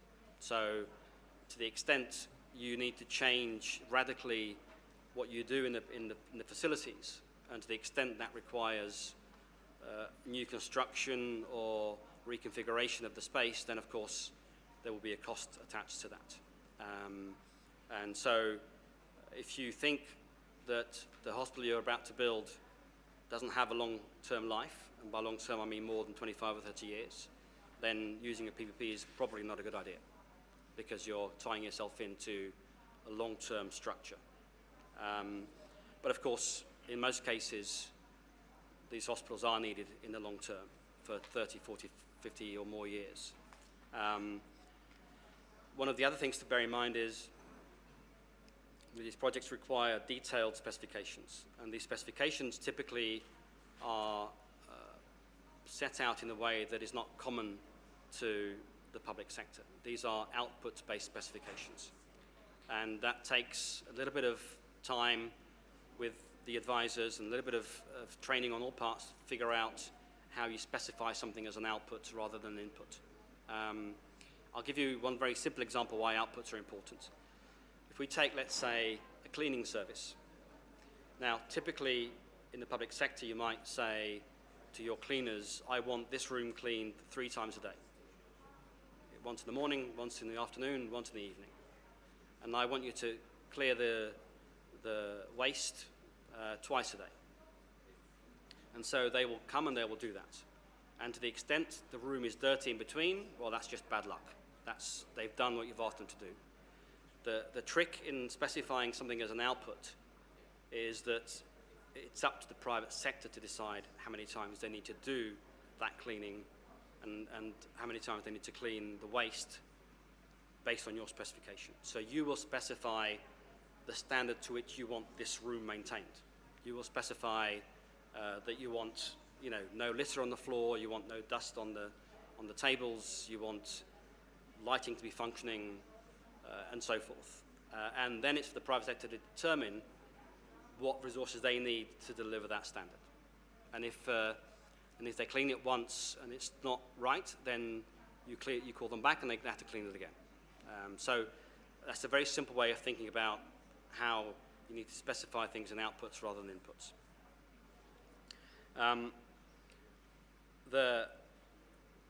The flip side of all of those requirements, of course, is that you have to monitor them during the life of the contract. So you require, the public sector requires specific skill sets in being able to monitor these rather complex contracts throughout the life of the contract to make sure that you are getting exactly what you've paid for, of the right quality at the right time. So that's, I would say, those are the main pros and cons associated with that particular model. Very quickly running through the others. So we touched upon already the managed equipment service. And the key benefits of this type of contract or this type of PPP is that you're transferring a degree of operating risk for the equipment, and certainly a degree of procurement risk and integration risk to the private sector. So to the extent they're responsible for procuring new equipment during the construction of a building, for instance, it's now their responsibility to make sure that they have programmed the installation of the large bits of medical equipment into the construction program of the hospital. If you're procuring it at the public sector, if you're procuring the large equipment, it's now your responsibility to make sure that the space in the new building is appropriate for that equipment, and it's your responsibility to make sure that it's available at the right time. So just to give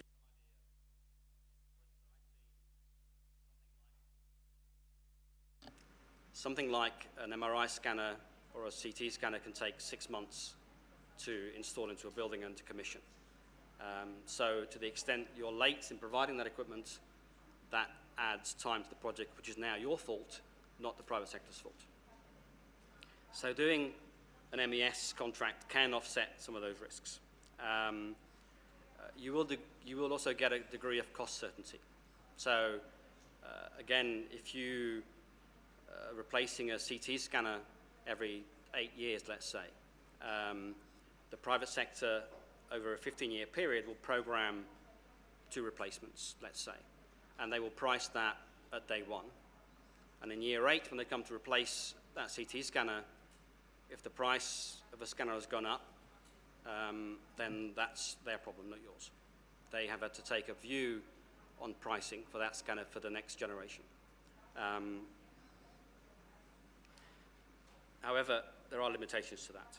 So, for instance, if some new technology comes along that replaces an MRI scanner, and you've not specified that technology, you now can't expect the private sector to bear that risk. That's something that you, as the public sector operator of the hospital, have to bear. But again, there are some pros and cons of some of these models. Now, in most cases, of course, you are operating the equipment as the public sector. So the private sector's responsibility in terms of operating is just making sure that the equipment is well maintained and that it is operational during the hours that you need it. And as long as that's the case, then they are meeting their obligations.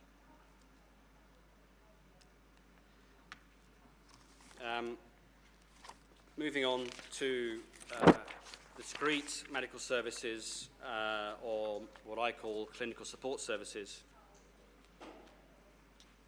I won't touch very much on this just because this is not something that you're actively looking at, but again, we've looked at earlier the models that include very discrete specialist clinical services where the private sector can come in and provide a service in an area where the public sector doesn't have the skills or the expertise to provide them themselves.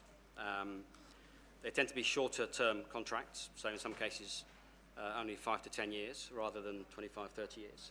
And because they're single service contracts, they become slightly easier to define in terms of specifications. The downside is that getting the private sector interested requires the project to be of a certain scale. So, providing 5 dialysis stations is unlikely to be of interest to most private sector operators over a long-term period. But if you provide something of a sufficient scale, then the likelihood is there will be interest. And then lastly, moving on to the sort of integrated PPP. Again, just worth highlighting that on one hand, these projects can offer you maximum efficiency because they affect the whole cost base of a hospital, but clearly they can also be complex to define and structure. They can also be challenging to finance. So quite often, banks, commercial finance providers get very nervous at the thought of clinical risk. So anything that entails provision of clinical services, they get very nervous about. And so quite often, the contracts have to be structured in a very particular way that protects the financiers in certain conditions. But I won't go into any more detail on that for now.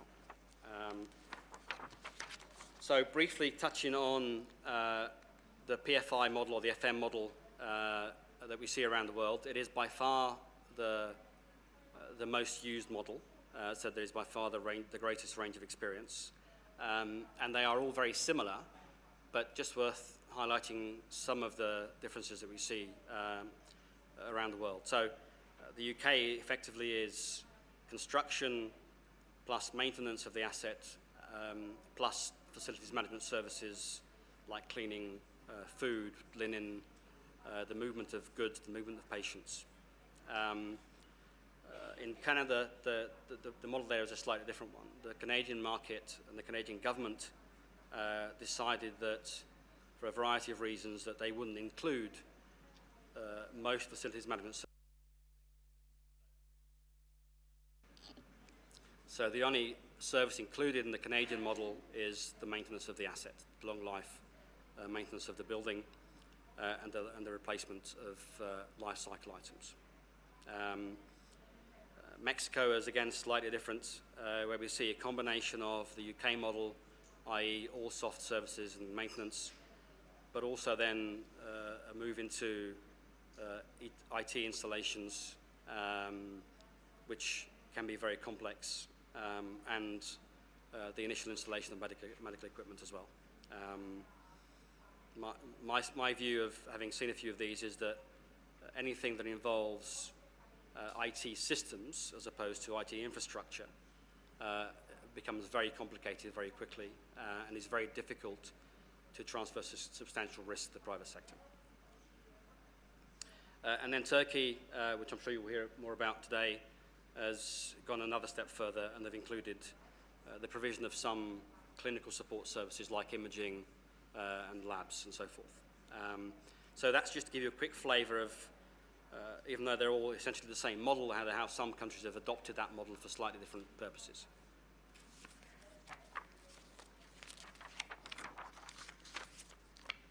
And then a couple of last slides to finish with.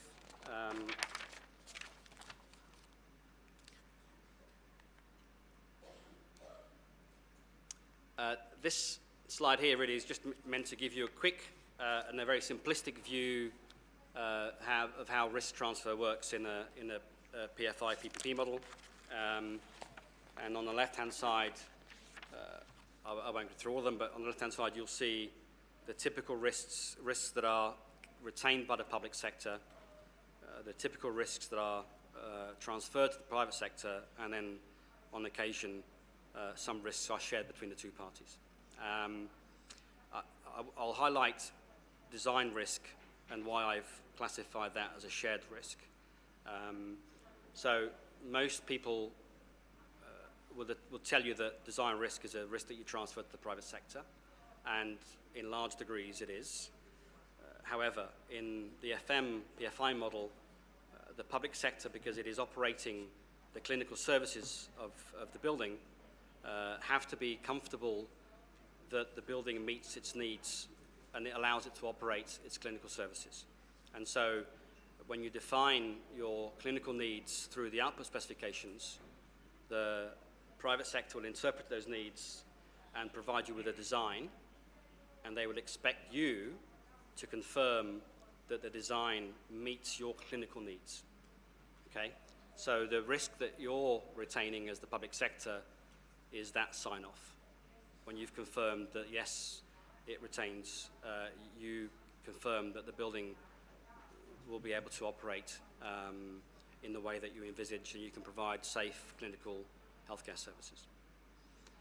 That doesn't mean that if the ventilation doesn't work, or the lights don't work, or the door isn't big enough to get things in and out of, that's not your risk, that's still their risk. But if you have specified a room that requires a certain amount of equipment, so let's say an operating theatre, and they designed that room and they've included the equipment in the room, and you say, yeah, that's all I need to operate, and you then decide, actually, there's 3 bits of equipment missing that I need, and now they don't fit in the room, then that's something that you have to be able to sign off on. Okay? I think the other risks are all fairly standard risks that you would expect either to transfer to the private sector or retain in the public sector.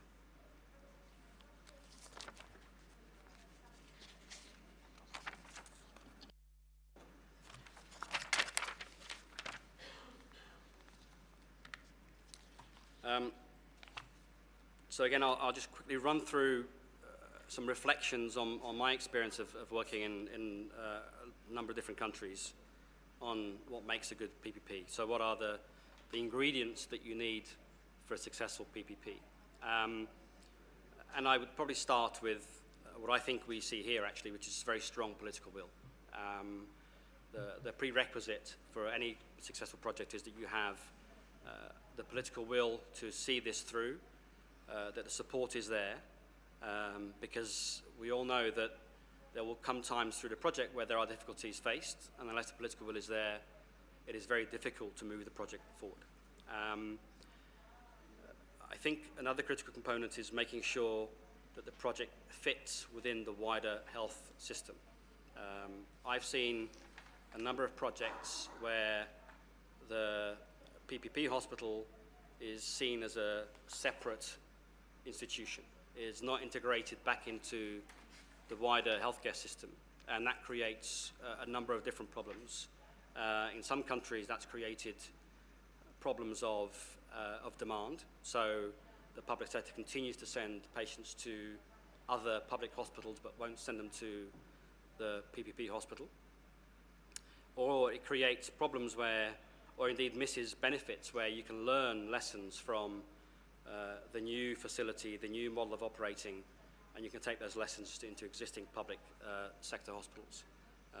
That doesn't happen when you don't integrate the project properly. These are, again, we've said this a number of times now, but these are complex projects, complex procurements, complex contracts, and it requires a degree of capacity on the public sector side to be able to both specify and procure, but also then to run the contract itself for the next 15, 20, 25 years. It requires investment in skills, and it requires investment in personnel to be able to do that. And the last one I want to touch on this slide is it also requires the private sector to be present and able to respond to your requirements. You can specify the most wonderful hospital project, but if the private sector is either not interested because it doesn't see a way of investing successfully, or it doesn't see the right political will in place, then they may not be interested. And so it's important that you recognize that there is private sector capacity that is willing and interested in bidding for the project before you launch procurement. And then, just to finish with some things to be aware of, so some issues to be aware of. We sometimes see governments, when they struggle to define exactly what they want and are not able to articulate the project in a way that can be easily understood, they think that PPPs is a way of just passing that problem to somebody else. And they think that actually the private sector will wave its magic wand and the problem will be solved. And it's important to recognize that ultimately PPPs are merely a financing and a procurement tool, okay? They will not make a bad project good, and they will not make a good project bad on their own. So ultimately, you as the public sector have to be able to be clear and articulate what you need, and then be able to hold the private sector accountable for delivery of those needs. So that means you have to do what I think you guys are actually doing here, which is great to hear, which is that you have to assess the project on its own merits. And only when you're convinced that the project has merit on its own do you start to think about how best to procure it. Is it PPP or is it something else? And therefore you're choosing the PPP model on very clear and strategic objectives to deliver what you have considered to be a strong project that merits investment and construction. We've talked about the access to skills already that the public sector needs. Now some of that, of course, is present on this side of the table in terms of your advisory team, but it's also important that you as the public sector invest in your own skills and your own capacity to move the project forward and to manage it. It's important to understand the costs of the project, not just today's costs, but the costs in 10 years' time or 15 years' time, so that we all understand the long-term fiscal implications associated with the project. And it's, I think, critical to make sure that all stakeholders are involved from a very early stage, so that you are bringing people along with you. What we see still quite often is that these are very complex projects that have a high degree of public interest. And in the absence of clear information and transparent information, then something else starts to fill the void. And the something else tends to be the negative messages, the negative images of PPPs.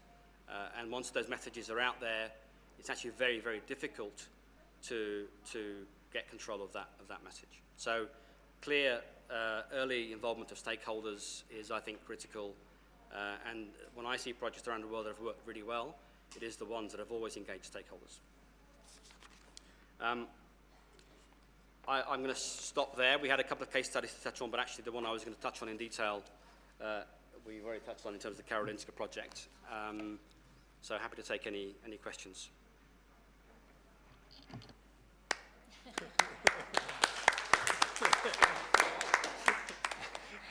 O întrebare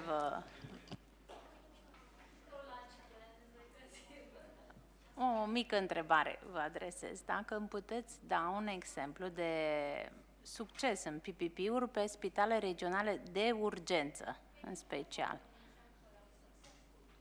Care vi se pare dumneavoastră cel mai de succes model din care ați implementat? Și opozit vreau să văd pe eșecul cel mai mare care l-ați avut ca model.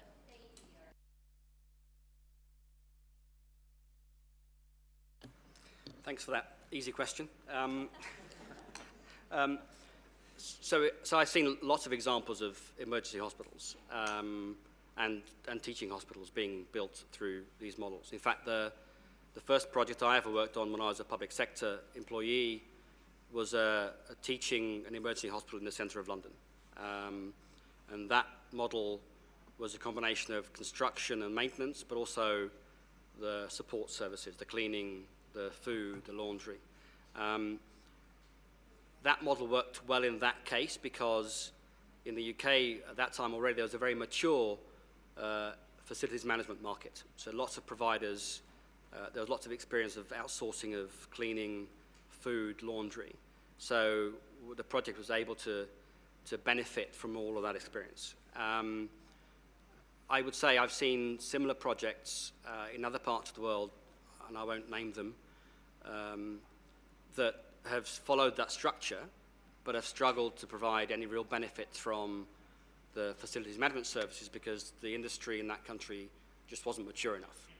So there were not enough people who could provide the cleaning on the scale that you needed or the food on the scale that you needed, and they didn't have the cost effectiveness to be able to deliver those services. So in those places it made more sense for the government to carry on providing them directly.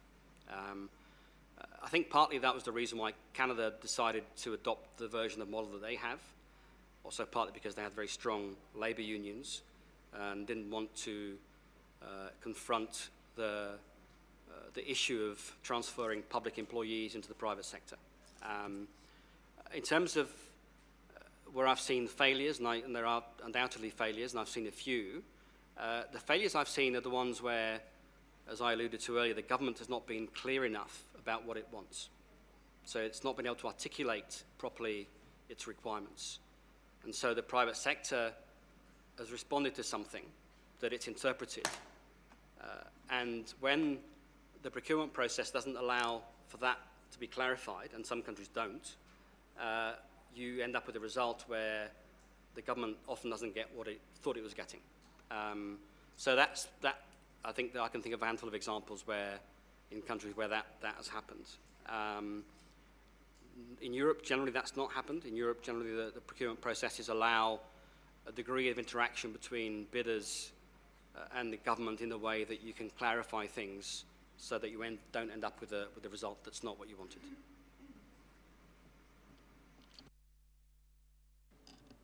I have a question for the medical part of your team, but not only for them, being myself a doctor. I don't know if you can tell us more about your experience for the implementation of the good medical practices after the start of the hospital, because we will need definitely good training, good education, good skills to work in a beautiful and modern building. And who knows, maybe to start the training center in this new unit. Maybe if I start now, Leonard, you can chip in. So I've seen projects where the government has decided very early on, as Leonard described, that it's going to change its method of operating once it gets into the new facility.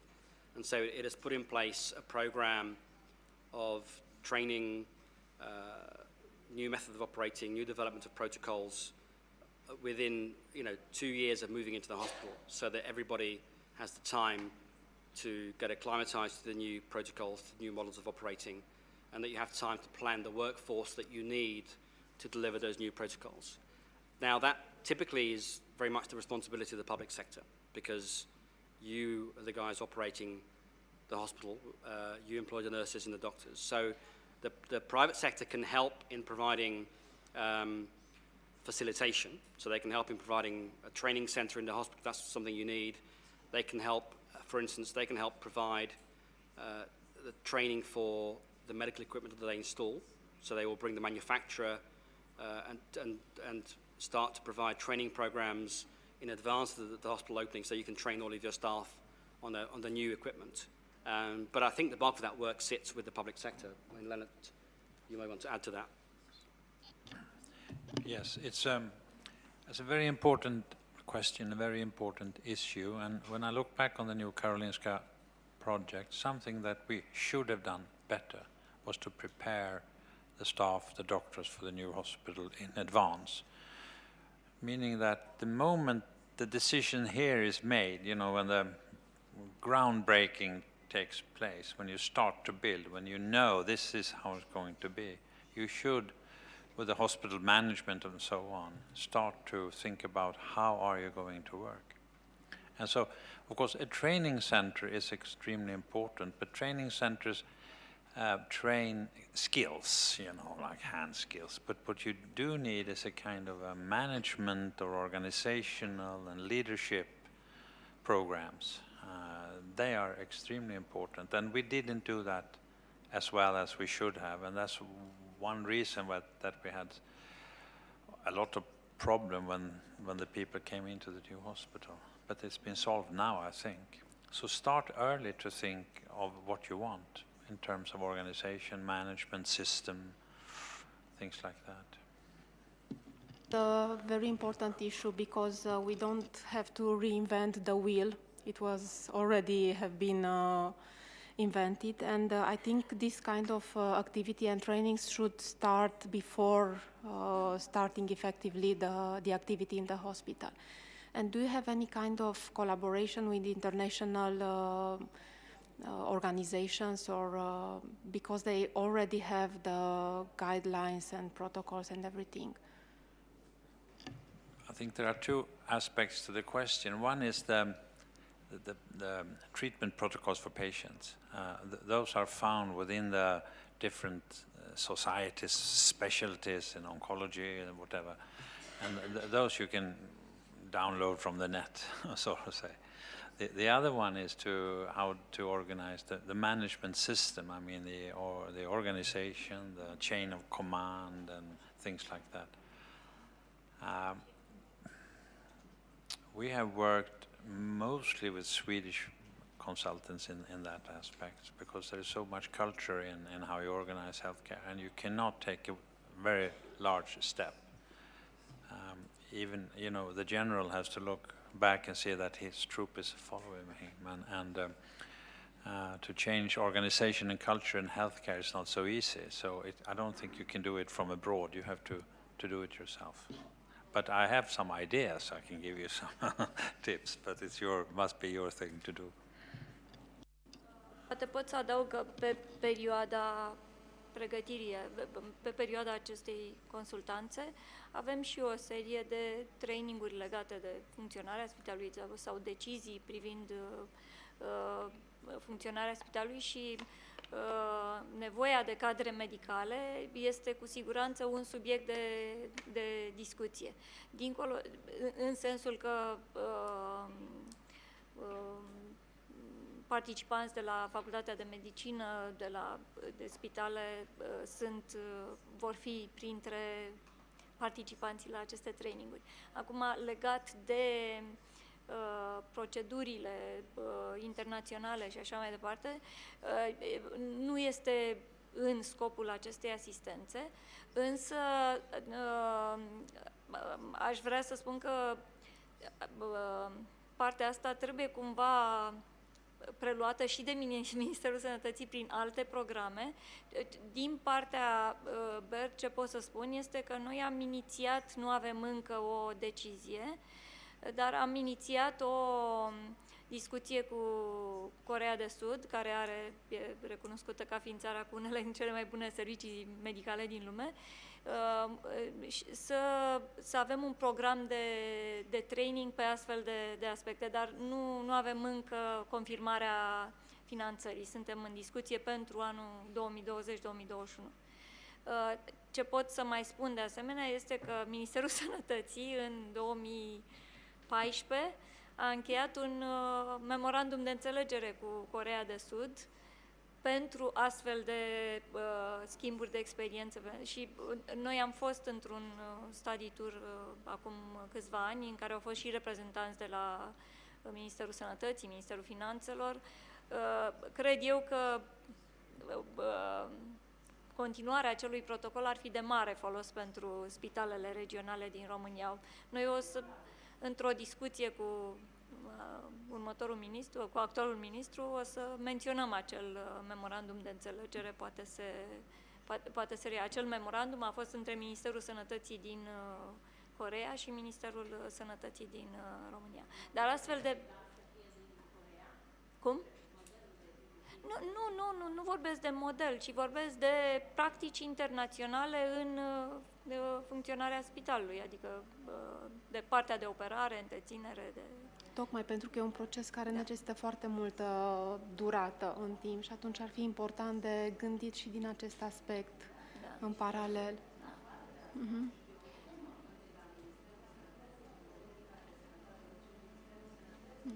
Păi da, dar cineva trebuie să o inițieze din partea guvernului, da.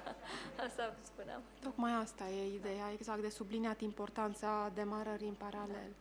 Și poate în contextul noilor programe operaționale finanțate din fonduri europene se poate într-unul din programele de asistență tehnică, având în vedere investiția aceasta? Nu. Pe Fondul Social European noi facem deja instruirea medicilor, asistentelor pe POCU.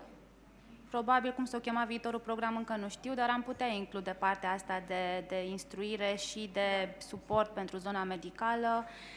Eu reiau ceea ce am spus acum, poate reiau tema, dar e foarte important să rețineți ceea ce am susținut noi până acum. Un program operațional pe sănătate, care să aibă axă pentru spitale regionale, axă pentru cercetare medicală și axă pentru partea de, digitalizare, telemedicină, tot ceea ce astăzi avem în alte programe. Pentru că, iată, la un proiect de genul acesta se vede că nevoia este de construcție, dotare, instruire și, de ce nu, poate și investiții în partea de cercetare. Nu am intrat pe subiectul acesta, dar este o zonă pe care România va avea parte de un pachet financiar consistent, 2021-2027.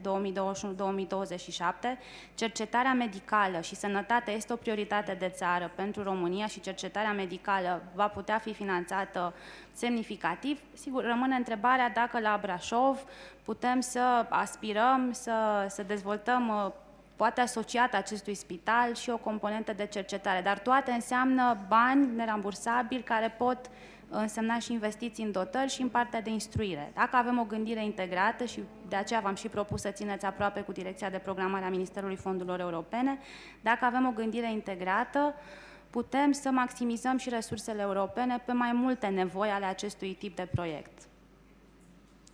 Și un alt program de care știu este Consiliul Investitorilor Străini. A inițiat de asemenea un program de instruire a medicilor pe baza unor programe de twinning între unități medicale din România și unități medicale din alte țări din Europa de Vest, unde iarăși noi participăm în ședințele FIC care se țin o dată pe lună și o să solicităm să includă și Brașov în program. Pot să intervin? Acum înțeleg de ce consultările pentru un PPP durează 2 ani, pentru că sunt foarte multe întrebări de pus. Eu personal am vreo 1200, dar am să mă rezum la una. Jumătate din piața PPP-urilor din Europa sunt în Regatul Unit. Vorbim în primul rând de PPP-FM, adică un parteneriat public-privat pe cazare, să ne fie foarte clar. În rest, experiența este foarte mică, chiar și în Marea Britanie. Poate mai mare și mai de bun succes în Canada. Să ne referim la criticile aduse PPP-FM din Marea Britanie și care se referă în primul rând la lipsa de flexibilitate a contractelor, care pe durate mai mult de 25 de ani s-au demonstrat că impietează destul de esențial asupra dezvoltării medicale din spitalele respective. Pe urmă, se mai vorbește despre un risk sharing puțin debalansat pe perioada de folosire, de operare. Și aș dori să vă rog frumos să ne întoarcem la un slide cu risk sharing-ul, pentru că am o întrebare foarte specifică. Aici. Absolut de acord că pe durata construcției riscul este preluat de sectorul privat. Este la fel de clar că pe durata operării este luat de către sistemul public. Întrebarea mea era cum pe timpul operării avem risc privat pe infrastructură, pentru că tocmai asta este critica care se aduce contractelor, că sunt mult prea inflexibile și pun riscul de operare în sectorul public cu predilecție.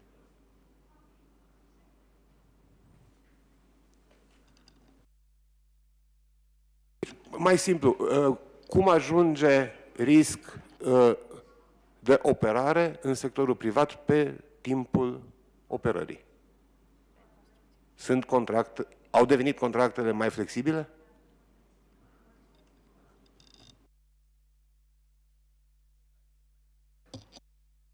Ok.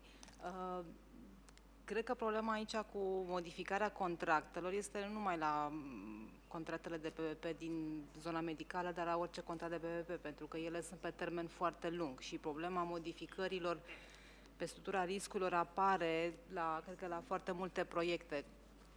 Inflexibilitatea de care vorbiți, cred că vine și dintr-o zonă legislativă, legislația de achiziții publice, public procurement, practic are niște limitări vis-a-vis de ce modificări se pot face după acordarea unui contract de PPP unui partener privat, în sensul că metoda de alocare a riscurilor de regulă face parte din licitația care s-a organizat și din oferta tehnică și financiară care s-a aprobat. Practic, este mai greu să modifici contractul ulterior perspectiva alocării riscurilor majore din contract, fără a avea discuții despre posibilitatea de a face o nouă licitație sau a încheia contractul într-un fel sau altul. Strict pe întrebarea dumneavoastră, înțelegerea mea este că riscul de operare medicală rămâne întotdeauna în sarcina sectorului public, pe perioada contractului. Nu știu dacă se poate, sau au fost, care este exact exemplul la care vă gândiți? Dar cum mai avem de risc de operare pe infrastructură dacă avem acel contract care pune costurile în operarea medicală? Riscul de operare pe... Este o problemă, cred, de înțelegere a conceptului de facilities management. Riscul de operare pe infrastructură rămâne cu sectorul privat, pentru că sectorul privat trebuie să, odată făcută clădirea cu toate echipamentele, nu înseamnă că ea este în acea stare de funcționare pentru 25-30 de ani. Ca și o casă trebuie întreținute echipamentele. Dacă, de exemplu, după 5 ani se strică centrala termică ce a fost prevăzută pentru 20 de ani, ei sunt responsabili să o înlocuiască pe banii lor. Dacă în conceptul acesta intervine conceptul de disponibilitate, adică firma privată este responsabilă să țină disponibilă facilitatea pentru ca sectorul public să-și exercite actul medical în cele mai bune condiții, pe banii lor, pe riscul lor. Și nu cred, partea asta de costuri de operare este de multe ori cea mai importantă într-un proiect de această învergură, pentru că pentru construcție se găsește finanțare, dar cu costurile de operare cineva rămâne pe toată perioada de viață a spitalului. Și aceste costuri sunt în sarcina firmei private. Asta, de fapt, e avantajul instituțiilor publice, că perioada de mentenanță este asigurată de partenerul privat și noi nu mai avem cheltuieli. Plătim taxa lunar, trimestrial, plata de disponibilitate și statul stă liniștit pe perioada cât avem contractul. Și orice se strică, repară pe banii lor. Noi nu plătim nimic până nu în funcțiune. Eu asta am înțeles. Repară pe banii contractați cu publicul, nu pe banii lor, pe banii din taxa de disponibilitate. Da, taxa este aceeași dacă se strică centrala am înțeles sau foarte nu. bine și atunci întrebarea mea era unde este riscul partenerului privat din moment ce este acoperit contractual. Nu. El are o estimare a ceea ce se întâmplă, dar dacă intervin, și de asta zic, calitatea este mult mai mare în condițiile parteneriatului public, pentru că el știe că trebuie să o mențină 25 de ani. Și în discuțiile astea sunt bune pentru că trebuie să înțelegem cu toții în ce parteneriat intrăm. Să nu idealizăm nici o parte, nici cealaltă. Eu aici îl văd într-adevăr ca avantaj pentru autoritatea publică. Aici calitatea, da, și faptul că avem acest contract. Alții spun că a fost o calitate scumpă. Că în fiecare lună, an, spunem în 2016 este un studiu al Băncii Mondiale comandat de Banca Mondială IFC, care spune că a fost cam scumpuț. Calitatea a fost bună, dar a fost scumpuță. Trebuie să știm despre lucruri. Despre asta știm, doctor. Ideea e următoarea. Acest proiect și consultanții au sarcina să pregătească o analiză cost-beneficiu în acest studiu Value for Money, în care să scoată în evidență costurile și beneficiile proiectului comparativ cu alte opțiuni. Și este la latitudinea autorităților pe ce opțiune selectează. Trebuie însă reamintit și contextul din România, în care de multe ori putem vorbi de opțiunea de a avea un parteneriat public-privat sau a nu avea nimic. Adică acestea sunt două opțiuni care trebuie serios considerate în România. În situația în care bugetul de stat, să zicem, nu poate să acopere într-un termen rezonabil de 5-10 ani 8 spitale regionale. Și atunci decizia autorităților dacă merg pe un parteneriat public-privat sau nu are mult mai multe valențe. Ideea este că toate acestea vor fi discutate pe baza unui studiu foarte bine pregătit de consultanți și decizia vă va aparține. And maybe just to address specifically your UK question. So the UK contracts, like most other contracts, have a process in them to allow for change. So when we talk about a lack of flexibility, it doesn't mean no flexibility. Okay, so it allows you to change.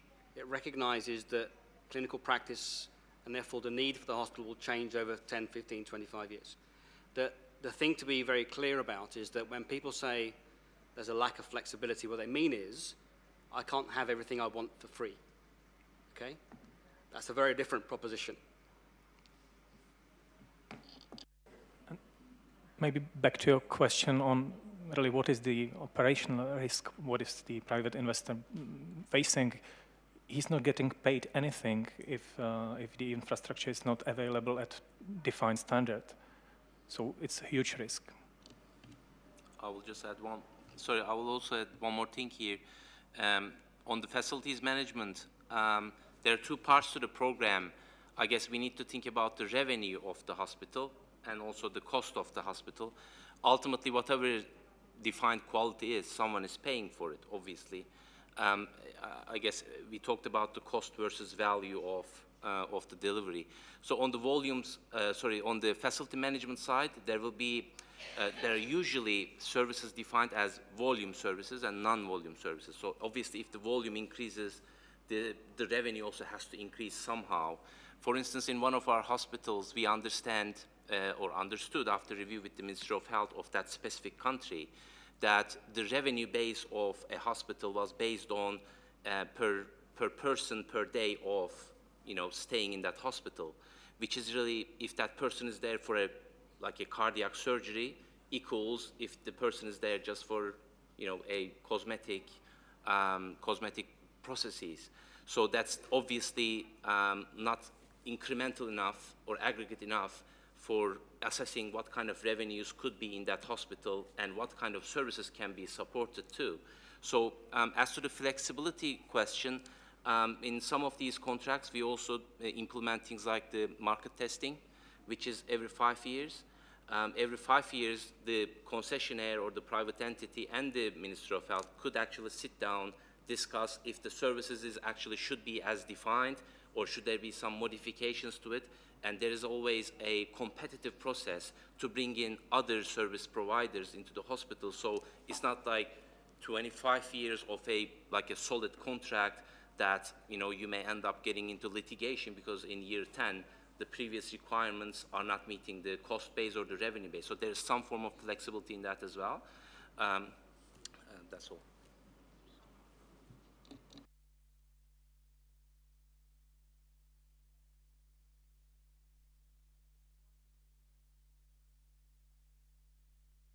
E găsit un model de PPP care să nu afecteze deficitul. Asta e foarte interesant în propunerile care o să le faceți. Un model, adică și un model. Eu zic că sunt și multe alte aspecte, adică și dacă ne dorim un PPP, noi trebuie să avem în vedere că există riscul să nu fie suficient de mulți investitori dacă regulile nu sunt clare. Și vorbind de spitalele regionale, este reguli clare privind, de exemplu, plățile de către Casa de Sănătate, sunt foarte importante atât pentru un spital finanțat prin PPP, cât și pentru un spital finanțat din fonduri europene. Este absolut același risc. Știu, și suntem într-un proces de modificare a legislației, dar împreună o să consultăm și o să modificăm. Astfel, nu e niciun spital regional sustenabil în acest moment. Vorbim de riscuri. Da.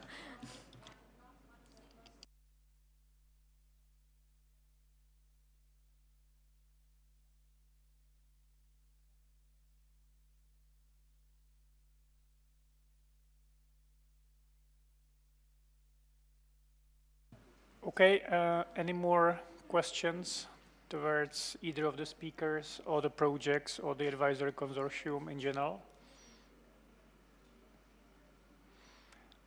I mean, if not, over to EBRD to sort of conclude and let us know what are the best steps, including the afternoon meeting, after the lunch, I presume.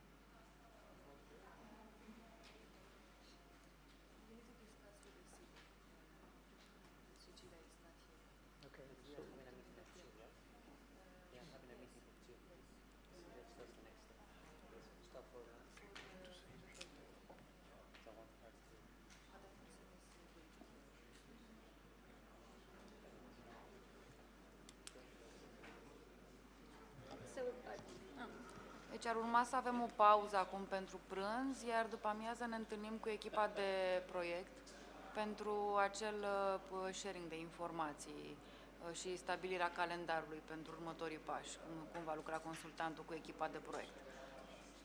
Mai să așteptăm un pic pe doamna Doiciu și domnul primar să vedem exact la ce oră ne întâlnim.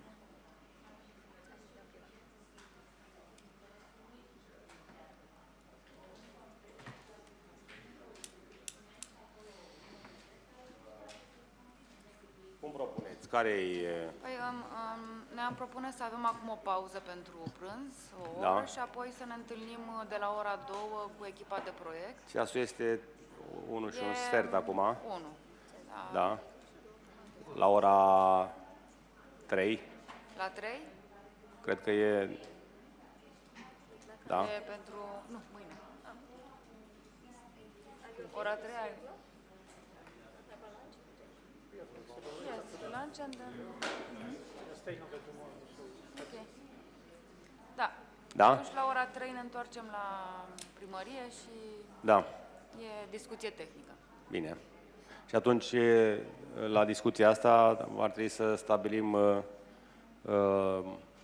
care dintre, de fapt, de aici, din interior, din primărie, trebuie să ne axăm foarte mult pe... Este deja o echipă desemnată cu persoanele responsabile pe fiecare categorie de informații necesară și consultanții, echipa deja a pregătit o listă de informații necesare. Eu am trimis-o doamnei Doiciu. Da. Practic, acum ei doresc să înțeleagă nivelul de informație care se poate obține. Deci se discută fix pe acea listă și își notează ce se poate obține, ce nu, ce se poate obține acum și vizitele următoare. Iar mâine doresc să vadă locația noului spital și să viziteze spitalul existent. Da. Deci va trebui să stabilim și un program pentru vizite. Păi, pentru spitalul existent sunt colegii noștri aici, domnul doctor Orțan, domnul doctor Grigorescu, pentru spital, pentru vizita spitalului existent, care dintre spitale, că sunt vreo...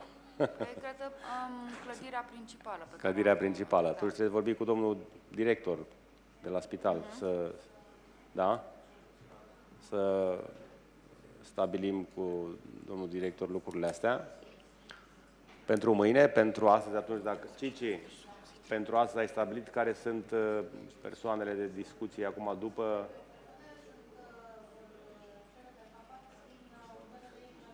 Bun. Da.